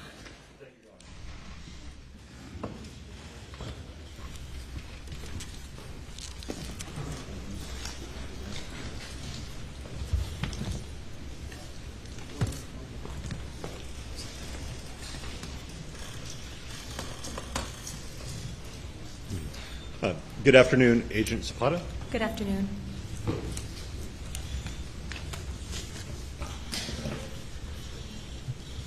We've gone through a pretty long list of things that you did analysis on. Did you do any analysis on any clothing or anything from the victims' bodies other than Maggie Murdaugh's fingernail clippings? I analyzed Margaret Murdaugh's fingernail clippings, Paul Murdaugh's fingernail clippings, as well as their buccal swabs. And when you say they're buccal swabs, that was simply to collect their DNA to perform analysis. Is that correct? That was the known standard that I used to make comparisons, yes. And under Maggie Murdaugh's left fingernail clippings, you found unidentified male DNA?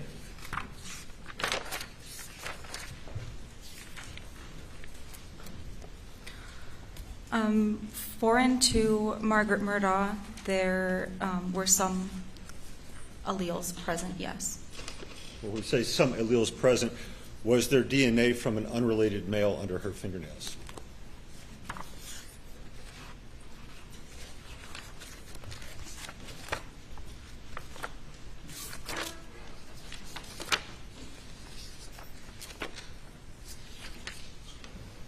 For item 70, yes, one of the alleles indicates a male contributor. And this was an unrelated male? Do you mean unrelated as in unrelated? Well, let me strike that and rephrase.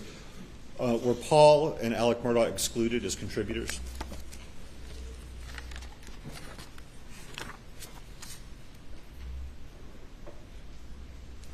Yes. So male DNA under her fingernails, not from Paul, not from Alec Murdaugh.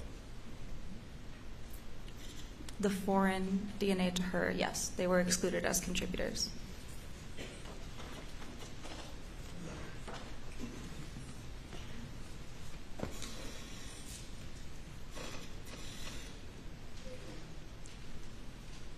Would it have been possible to perform any further analysis on this, a Y chromosome profile? It is possible, but because there were so many male individuals who were related to each other as standards that were submitted, it was decided that that would not be the best course of action to continue analysis, because the Y chromosome testing that you're discussing is inherited along the males of a familial line, and so there will be no way to distinguish between any related people, any related males. When, I guess, making this determination, were you all aware, we've had previous testimony that Maggie Murdaugh had been to a nail salon late that afternoon? I did not have any information about that, no. So if her nails were quite clean coming to Moselle, she doesn't have a lot of opportunity to have contact with unrelated males.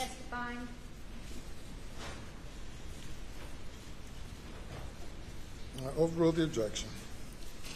So if her nails were clean coming to Moselle, it doesn't appear that she has much opportunity to have that kind of contact with unrelated males, does it?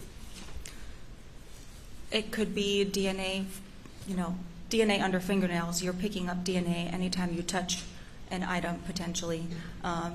If she did get her nails done, it's possible that somewhere at the nail salon there was DNA that she picked up under her fingernails. We can't really tell you how or when the DNA got there, but at any point in time between getting her nails done and arriving home, she could touch an object, and potentially DNA from that object could be under her fingernails, or she can touch an individual and their DNA be under her fingernails in that way. Are you familiar with something called CODIS? Yes. And what is CODIS? CODIS is a database that we use to enter unknown profiles from a crime to attempt to identify links between different cases and also between individuals who maybe have been arrested or convicted of a crime.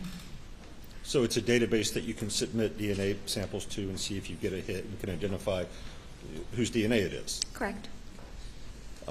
Was this unidentified unknown male DNA found under Maggie Murdaugh's fingernails submitted to CODIS? It was not, because, like we explained earlier, there were only 3 alleles present that were foreign to her, and that does not meet the threshold of information necessary to enter a profile into CODIS. And it was decided not to do this further Y chromosome analysis on it? Correct. Is it unusual in your experience to not test the victim's clothing for DNA? It depends on the situation of the case. A situation where an unknown person has killed 2 people in close point-blank shootings? It would depend on the question that you're trying to answer when you are processing the clothing. Typically, victims of gunshot wounds, their clothing will be saturated in their blood, or there'll be lots of their blood present. And so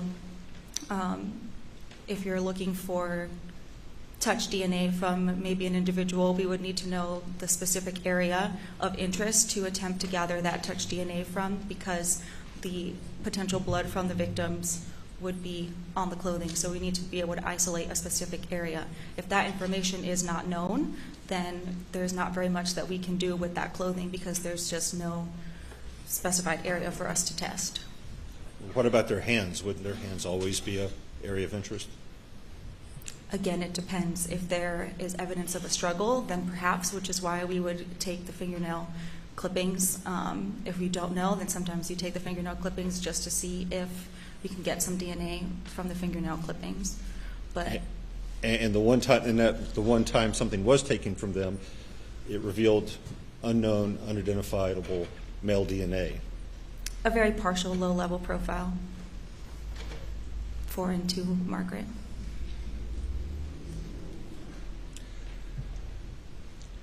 And you found Maggie Murdaugh's DNA on the 300 blackout shell casings that were recovered. Is that correct?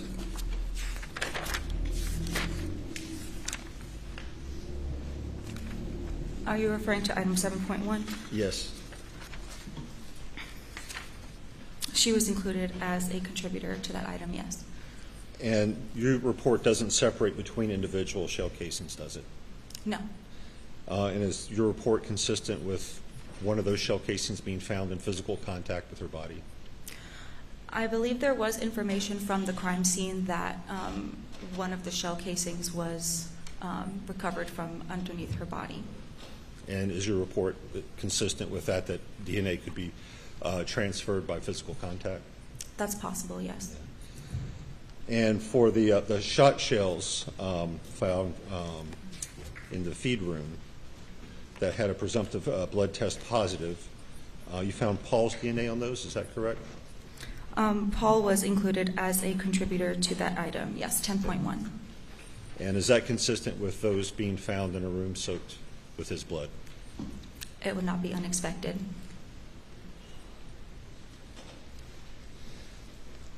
And for the steering wheel of the Chevy Suburban, there was a positive human blood test, and I believe you found Maggie and Alex Murdaugh's DNA on the steering wheel.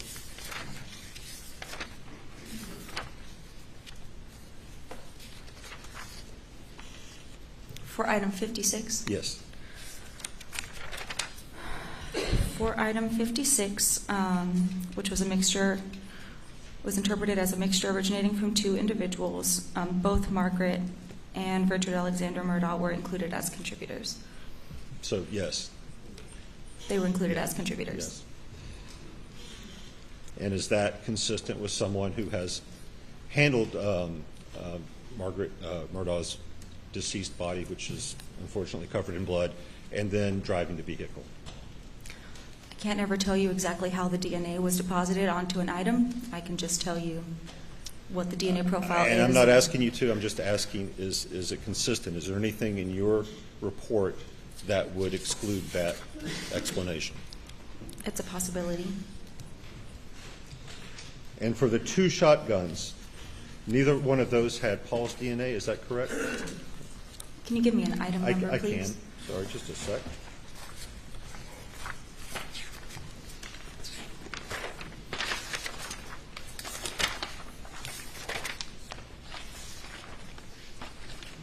The first one is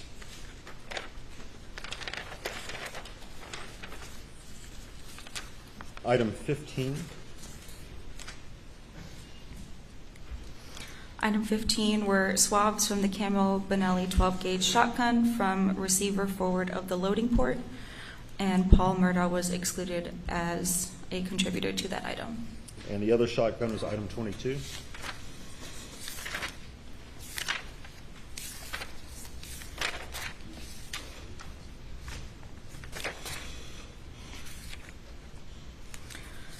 For 22.4, which was interpreted as a mixture originating from two individuals, Paul Murdaugh was excluded as a contributor. For item 22.5,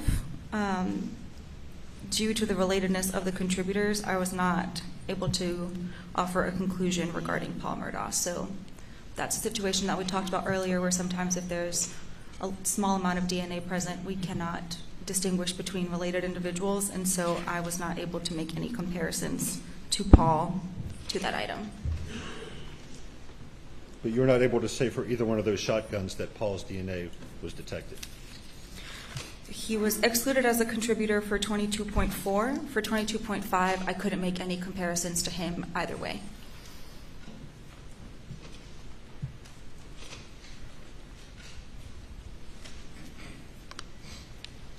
And again, is there anything in your test results that would be inconsistent with somebody who, with Alec Murdaugh, having Maggie Murdaugh's blood on his hands, having just visited the crime scene, and handling those two weapons? Again, I can't really say exactly how the DNA was deposited onto an item.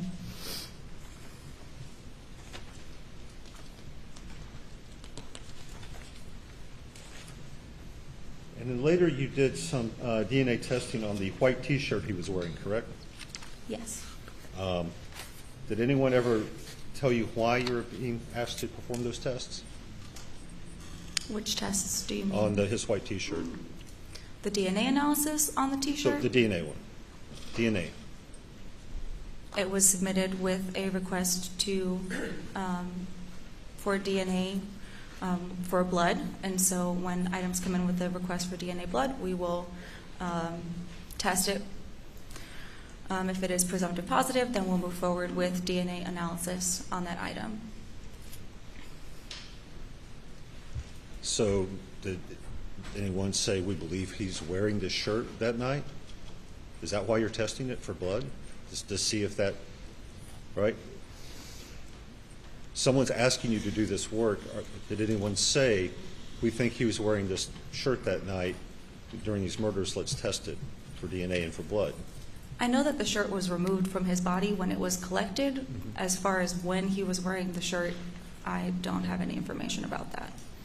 We pull up what's been previously admitted as the Defense Exhibit 32.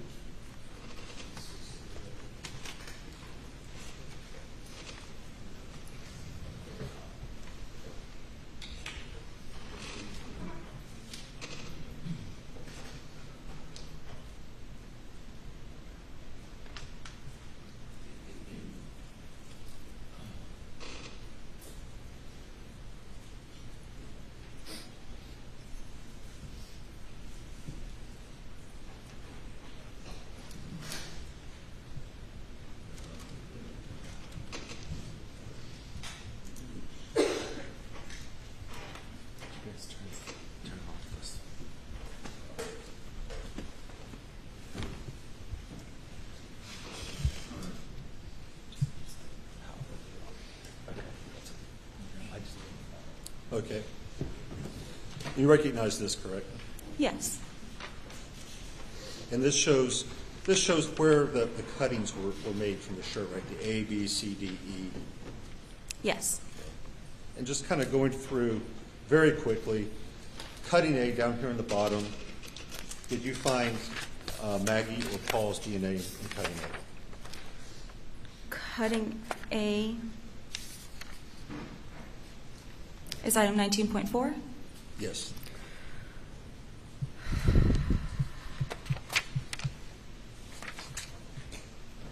For 19.4, Margaret Murdaugh was excluded as a contributor, and Paul Murdaugh was included as a contributor. So we have Paul and A. In B, did you find Maggie or Paul? For item 19.5, Paul was excluded as a contributor, and Margaret Murdaugh was included as a contributor. And for C, which is going up a bit, so now we're off the bottom of the shirt, did you find Maggie or Paul? For item 19.6, again, I was not able to make any comparisons to Paul due to the relatedness of the contributors, but Margaret was included as a contributor to that mixture. Okay. For cutting D, now we're up at the right shoulder. Did you find Maggie or Paul there? For item 19.7, I could not make any comparisons to Paul due to the relatedness of the contributors, and Margaret was included as a contributor to the mixture. Did you also find Nolan Tootin in D? He was also included as a contributor to the mixture. Going over to the other shoulder, did you find Maggie or Paul in E? For 19.8, Paul Murdaugh was excluded as a contributor.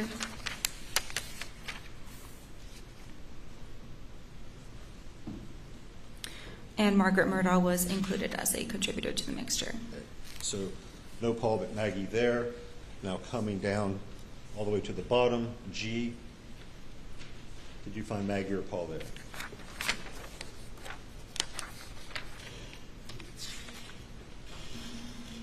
Paul was excluded as a contributor to the mixture. Now finally, for both F and H up here, did you get any results for either one of those? For 19.10, Margaret was also included as a contributor. Sorry, just to finish that. result. Sorry. You were asking about? F and H, did you get any results for either one of those? For F, which was our item 19.9, a DNA profile was developed, but due to the inability to determine the number of contributors, no further interpretation will be offered. For H, which is our item 19.11, Paul was excluded as a contributor. And for Margaret, the comparison to Margaret, an uninformative statistical result was obtained.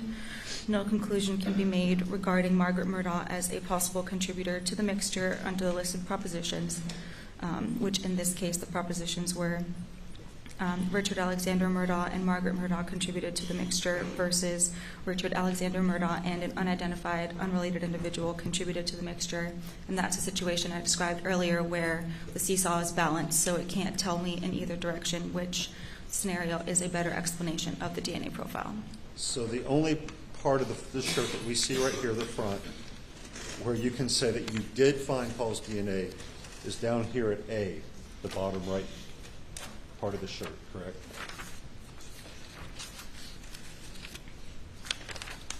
Don't see.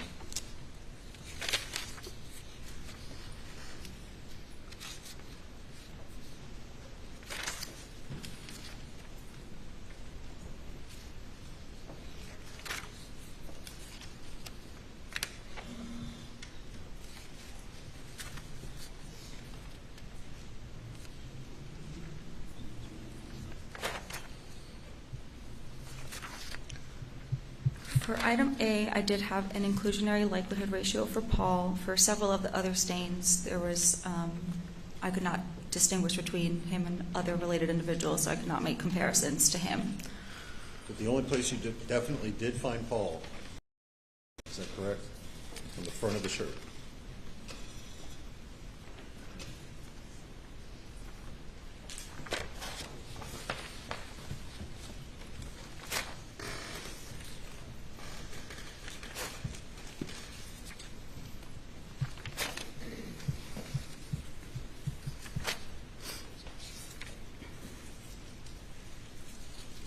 That was the only item where there was an inclusionary likelihood ratio for Paul.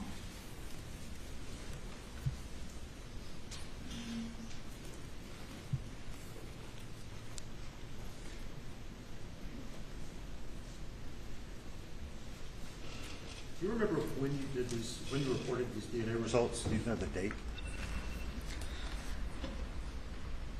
Are you asking specifically for Yeah, the date that you reported your results for the shirt, for DNA. For the shirt, there were two reports that had the shirt because there were two times that it was processed originally. The first report, which had the results for item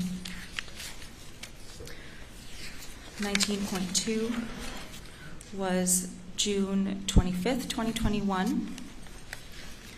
And then the second report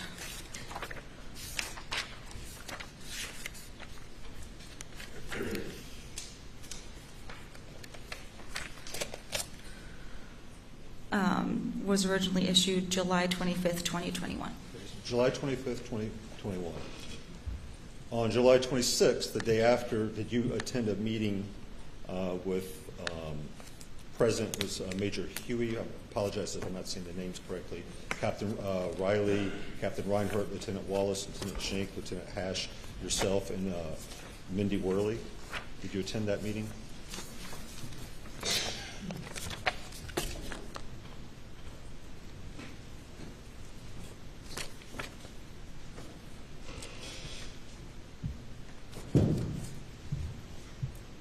Yes, I did. And was the purpose of that meeting to discuss the DNA report? Yes, it was to explain the results of my report. Were you at that meeting asked to perform Hematrace tests? Not at that meeting, no. Okay. When were you asked to perform Hematrace tests on the shirt?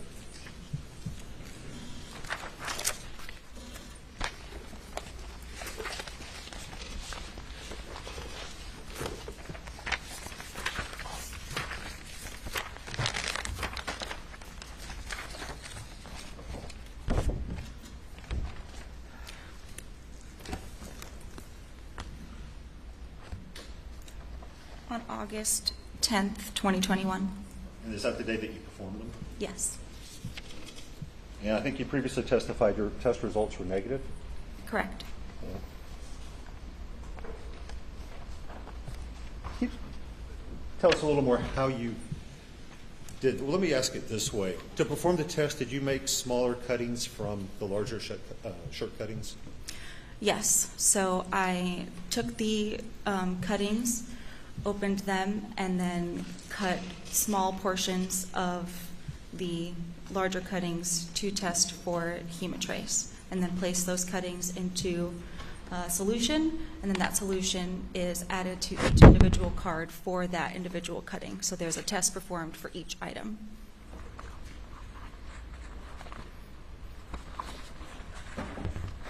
I'm going to show you a series of photos, if I may. Ask if you can identify them. This is what's been previously marked, and the marks are on the back. This can be confusing. As Defense Exhibit 96. Do you recognize that? I apologize.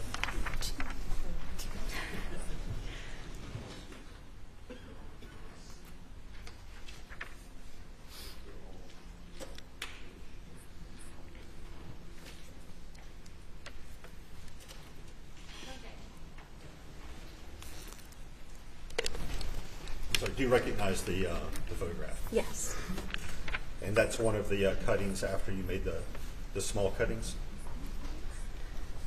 Can I see the other? It's hard to tell which was before and which was after without the other cuttings, because there's cuttings for DNA, and then I cut along the cuttings for DNA for the Hematrace test. Yeah, I don't have before and afters to show you. Would it perhaps be helpful to look at some of the other ones? Would that help you? Yes. I'm going to show you what's been marked. I'm going to read these off so I can give them all to you at one time, if that's okay. It might help you. Yes. Been marked as Defendant's Exhibit 97.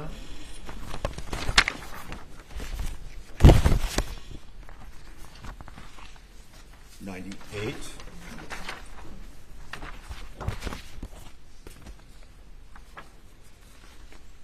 '99.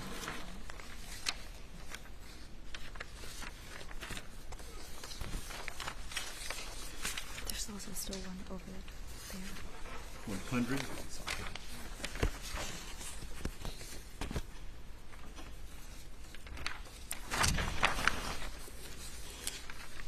101.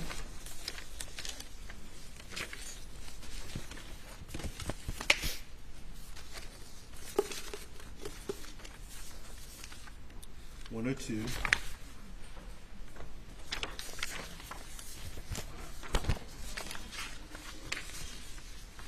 103.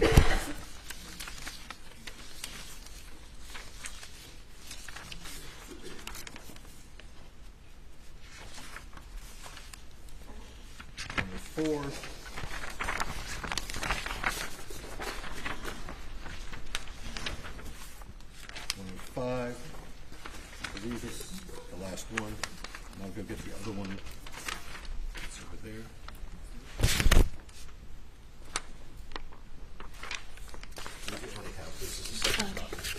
So now that you have them all, do you recognize them? Yes. And these are the larger cuttings with the smaller cuttings made after the Hematrace test? I know that we took photos before the cutting was taken for Hematrace and after. It's hard to tell from these pictures if it was before or after, but they were taken during the Hematrace processing of the shirt. Okay.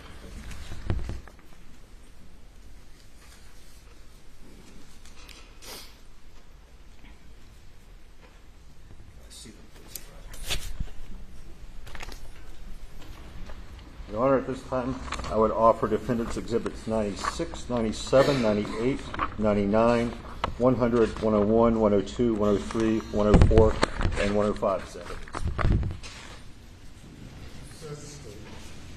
No objection, Your Honor. They're admitted without objection. Permission to publish. May I publish? You don't need my permission to publish anything that's in evidence. Who would bring up the first one? Go get the whiteboard, please.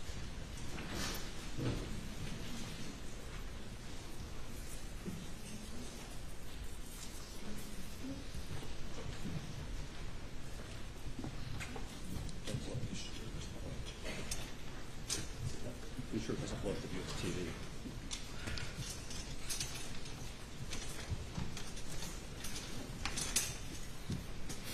This will be quick.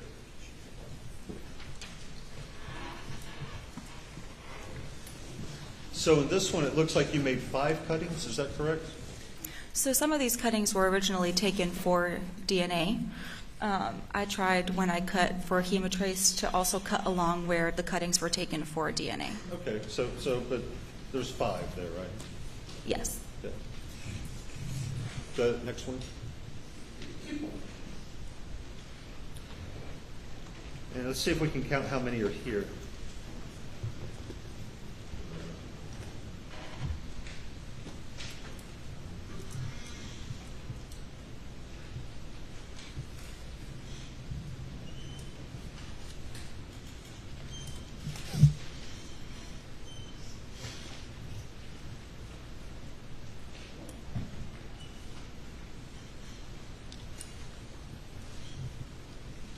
Were you able to count how many? It looks like 14. It's a little hard to see the very small ones. It's hard to tell Okay, well, be on the small conservative. screen. If you're not sure, don't count it. So 14? No, don't do that.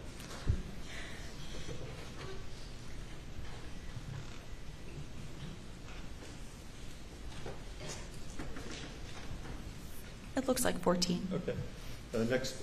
Next exhibit. And here.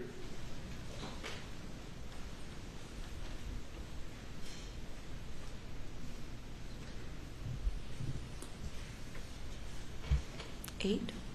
Okay. Next one.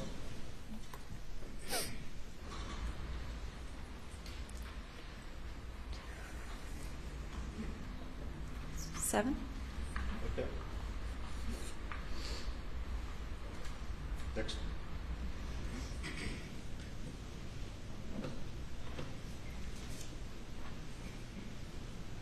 Nine. The next one.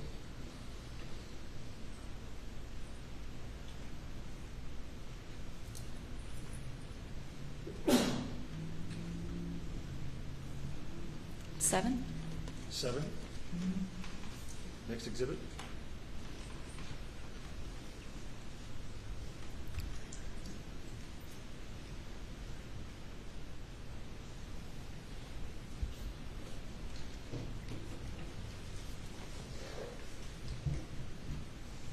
Looks like 9. Again, it's a little hard to see. Again, be conservative. Don't count one if you're not sure. The next exhibit. 4. Next one.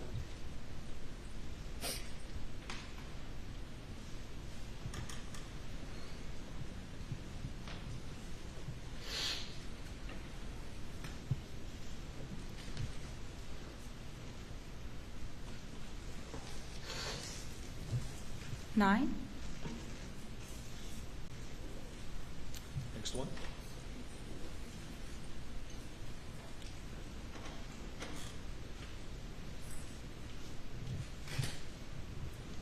Two. That's it. Those are all of them. So now we'll just add these numbers up. I have a calculator.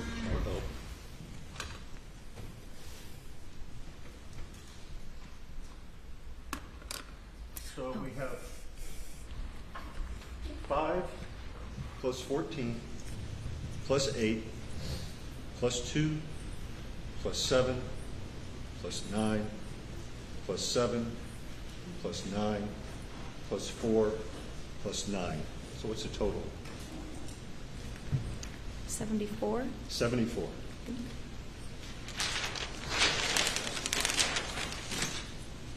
And in your test, none of these did you detect human blood with Hematrace. Is that correct? For all those cuttings for the different items, they were all put together into that tube for that item. And for all of those tests, the result was negative. So we're 0 for 74 in detecting human blood here.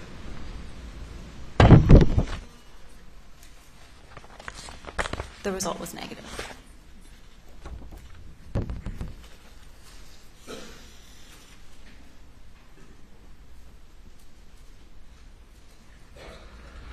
Moving on, then, on August 16th, did you attend a meeting to discuss DNA results or outstanding DNA reports? Yes. Were these results discussed at that meeting? For that meeting, we were discussing the items that were that still had pending DNA assignment, so that they had submitted for DNA analysis, and we were waiting to see if that analysis was still required.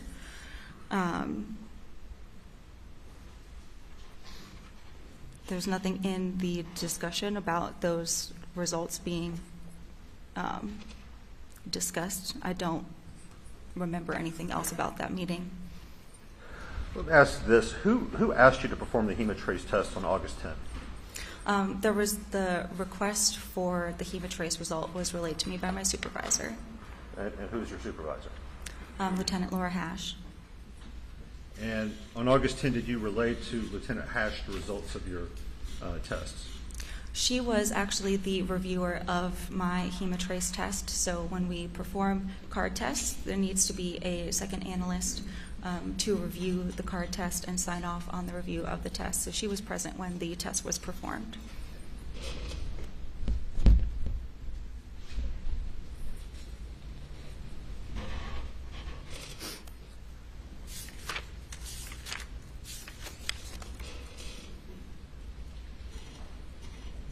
In 2021, were you ever informed that SLED was seeking a blood spatter analysis of the shirt? I was told after the shirt had been sent that it was going to be sent for blood spatter analysis, but I don't know anything about how that came about or where it was being sent to. That was once I was done with my analysis. When you say after the shirt was sent, what do you mean by that? Or however they did the blood spatter analysis. I know that there is documentation that the shirt was being taken for that in the narrative, but I don't know how that came about. And at that time, I guess I'm a little confused, were you aware at that time that it was being sent for blood spatter analysis? Not until it was already sent. And by sent, you mean that somebody had asked for the report to be made, or that the shirt had physically been sent somewhere? I don't know anything about how the blood spatter analysis came to be. I don't know what they required for that analysis. Could you just tell me a date, the first time you learned that there was going to be a blood spatter analysis? Even a month, if you don't know the exact date? I really don't know because it didn't have anything to do with me or my analysis. When was the first time your Hematrace test appeared on a report that you issued?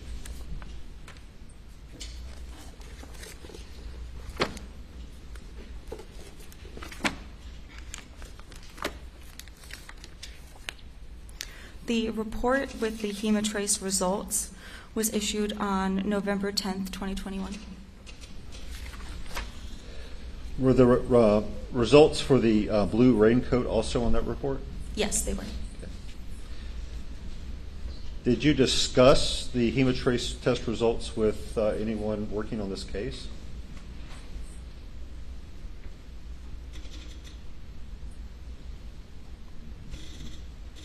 I don't think that I discussed it with anybody else. I don't think so. I would have discussed it with the person who reviewed the results. Did you discuss the blue raincoat results with anyone investigating the case, any agents on the investigative side? I know for the raincoat, I was asked to give an update on when the results would be issued. Once I developed the DNA profiles for those items, the DNA profiles were technically reviewed, and then I was able to make a phone call to relay those results, and I was able to speak to Agent Gent and just give him the preliminary results for the items from the raincoat. But you did not discuss the Hematrace results that are on the same report?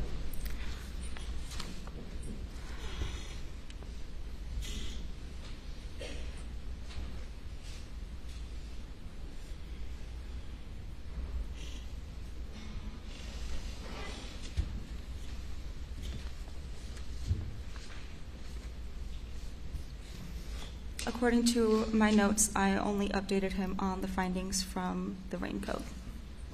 Let's move ahead then to March 22nd of 2022. You just said that you were aware at some point that a blood spatter report had been requested. Were you aware in March that one had been received claiming that there was high-velocity impacts blood spatter on the shirt? Were you aware of that report? I didn't really know anything about the report or the results of the report. So you weren't aware of it in March 2022, is that correct? I don't know when.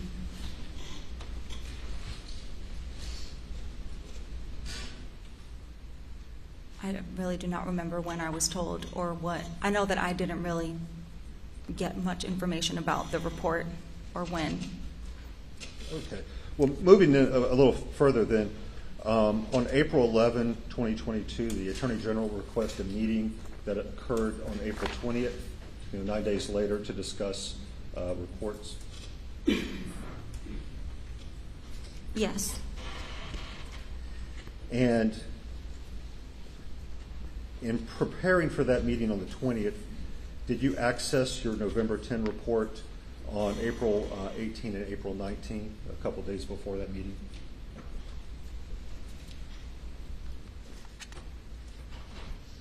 You mean, did I look at the report in preparation Yes. for the meeting? I would have reviewed the reports in preparation for the meeting, yes.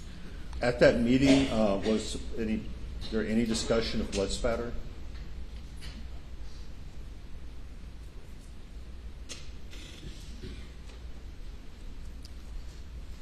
I do not remember. Okay, this is the first meeting with the AG's office after the report is received saying that there is blood spatter. Was it But that had discussed? nothing to do with my testing, so I don't really know. Did you notice that 6 days after that meeting there were media reports that high-velocity impact spatter had been found in Mr. Murdaugh's T-shirt? I tried very hard to not look at any media reports involving this case at all, so I tried to avoid that information. Well, at some point, did someone come to you and ask about the Hematrace test results that you performed that say no human blood, 0 for 74, in relation to this report saying that there was blood spatter that had to come from a gunshot on the T-shirt? At some point, I know that we discussed the Hematrace results on the shirt. And when was that? It probably would have been in the meeting where we went over all of the results of my reports. I know that we had several meetings to discuss the results of my reports. Any idea when that was?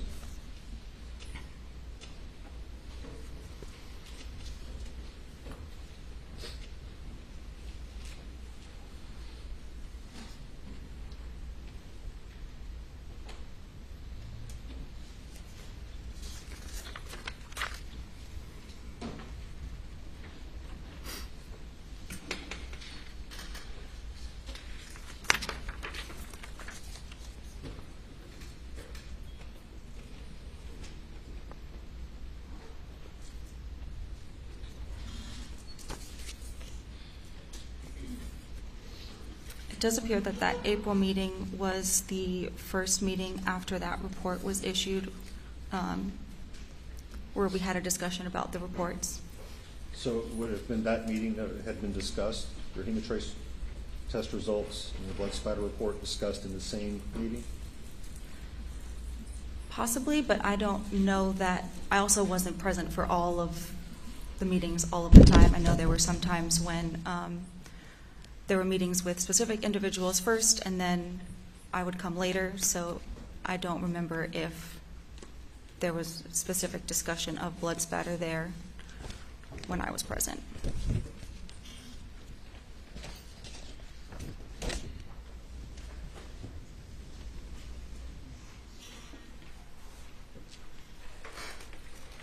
Handing you what's been marked as Defendant's Exhibit 95. Do you recognize that? Yes. What is it? It is a memorandum to the file for this case.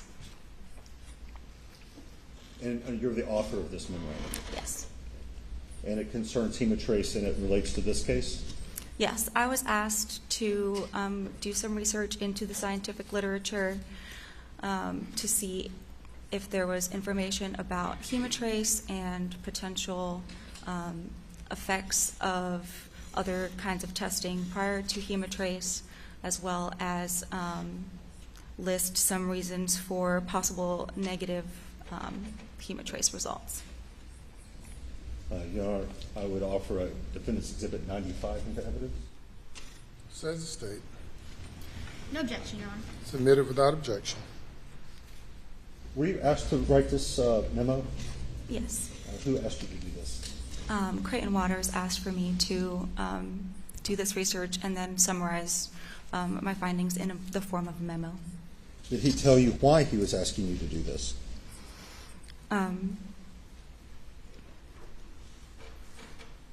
Because there were negative Hematrace results in this case from the shirt, he wanted just some more information on negative Hematrace results.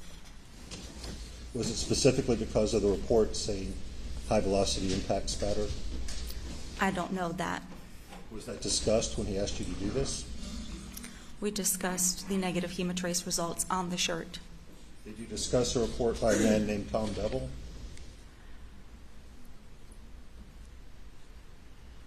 I don't think we specifically discussed the results of that report because I don't know. I'm not a blood spatter expert. I don't know anything about what that report would say or what the findings in that report would mean. I just know that there was a report, and then I was asked to give some more information on Hematrace. Were you aware of a report by Tom Bevel specifically regarding use of Hematrace on things had been previously tested with LCD? I was made aware of a report like that after I had already, obviously it was after my analysis had been complete. I don't remember specifically if it was before or after I was asked to write this memo. And you attached some articles to this memo, correct? Yes, I attached the articles that I found regarding Hematrace so that all that information would be present in the memo. And this first article from the Australian Journal of Forensic Sciences, am I characterizing it correctly to say that it reports that Hematrace tests are generally effective after treatment with LCD?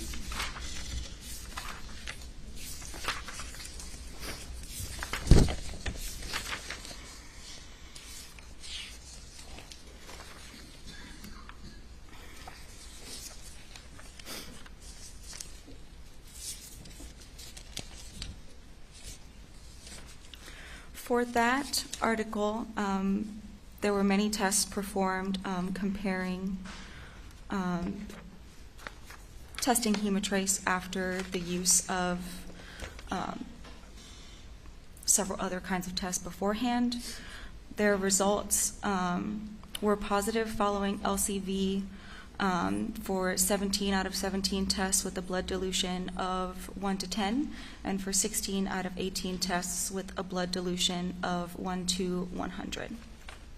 So it usually works, Hematrace, when you're testing something that had a presumptive test with LCD, correct? Right. It shows that it did work the majority of the time that they tested it, but they did obtain 2 negative results as well. Out of how many total? Out of 17 plus 18. Okay. So it didn't work 2 out of 18 times? I'll turn this on.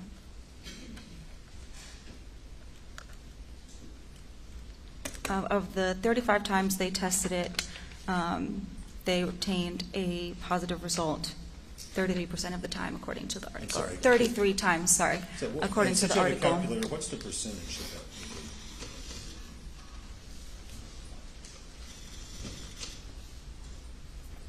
that? It looks like 94%. 94%. And here we're at 0 for 74. On the next article, on page 4 of the next article, there's a little chart. Do you see what I'm talking about? Which article? In the exhibit, the second article, page 4.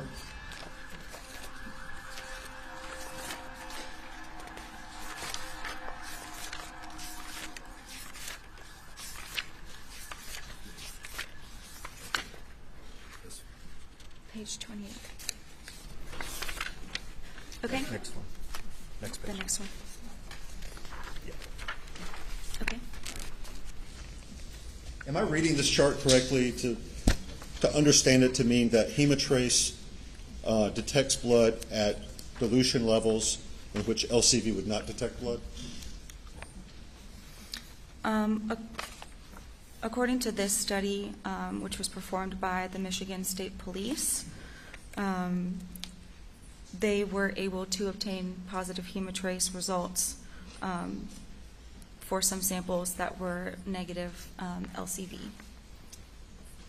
So the Hematrace test is more sensitive than LCV, at least according to this study, correct? It appears to be. According to this study, LCV is not a chemical that I use in the DNA casework department. It is a test that's performed by the crime scene unit, so they would be the best people to answer questions about sensitivity of that test. But according to this, you would get a positive result even if you couldn't see anything with LCV. According to the previous study, after LCV, 94%, and here we're 0 for 74. Is it fair to say that there's no human blood on the T-shirt? Like I said earlier, the test that I performed was negative for the presence of human blood. Could we pull up 32 again? This will be very quick.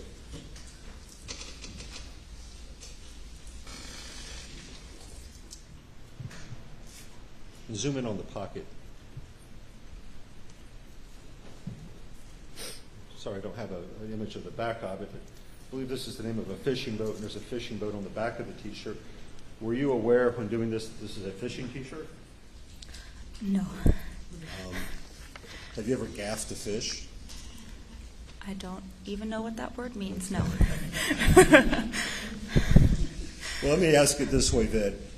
If someone were doing something while wearing this T-shirt that would cause non-human blood to spray onto the shirt, could that be a reason why something would have a misting pattern with LCV and test negative from Hematrace, 0 for 74?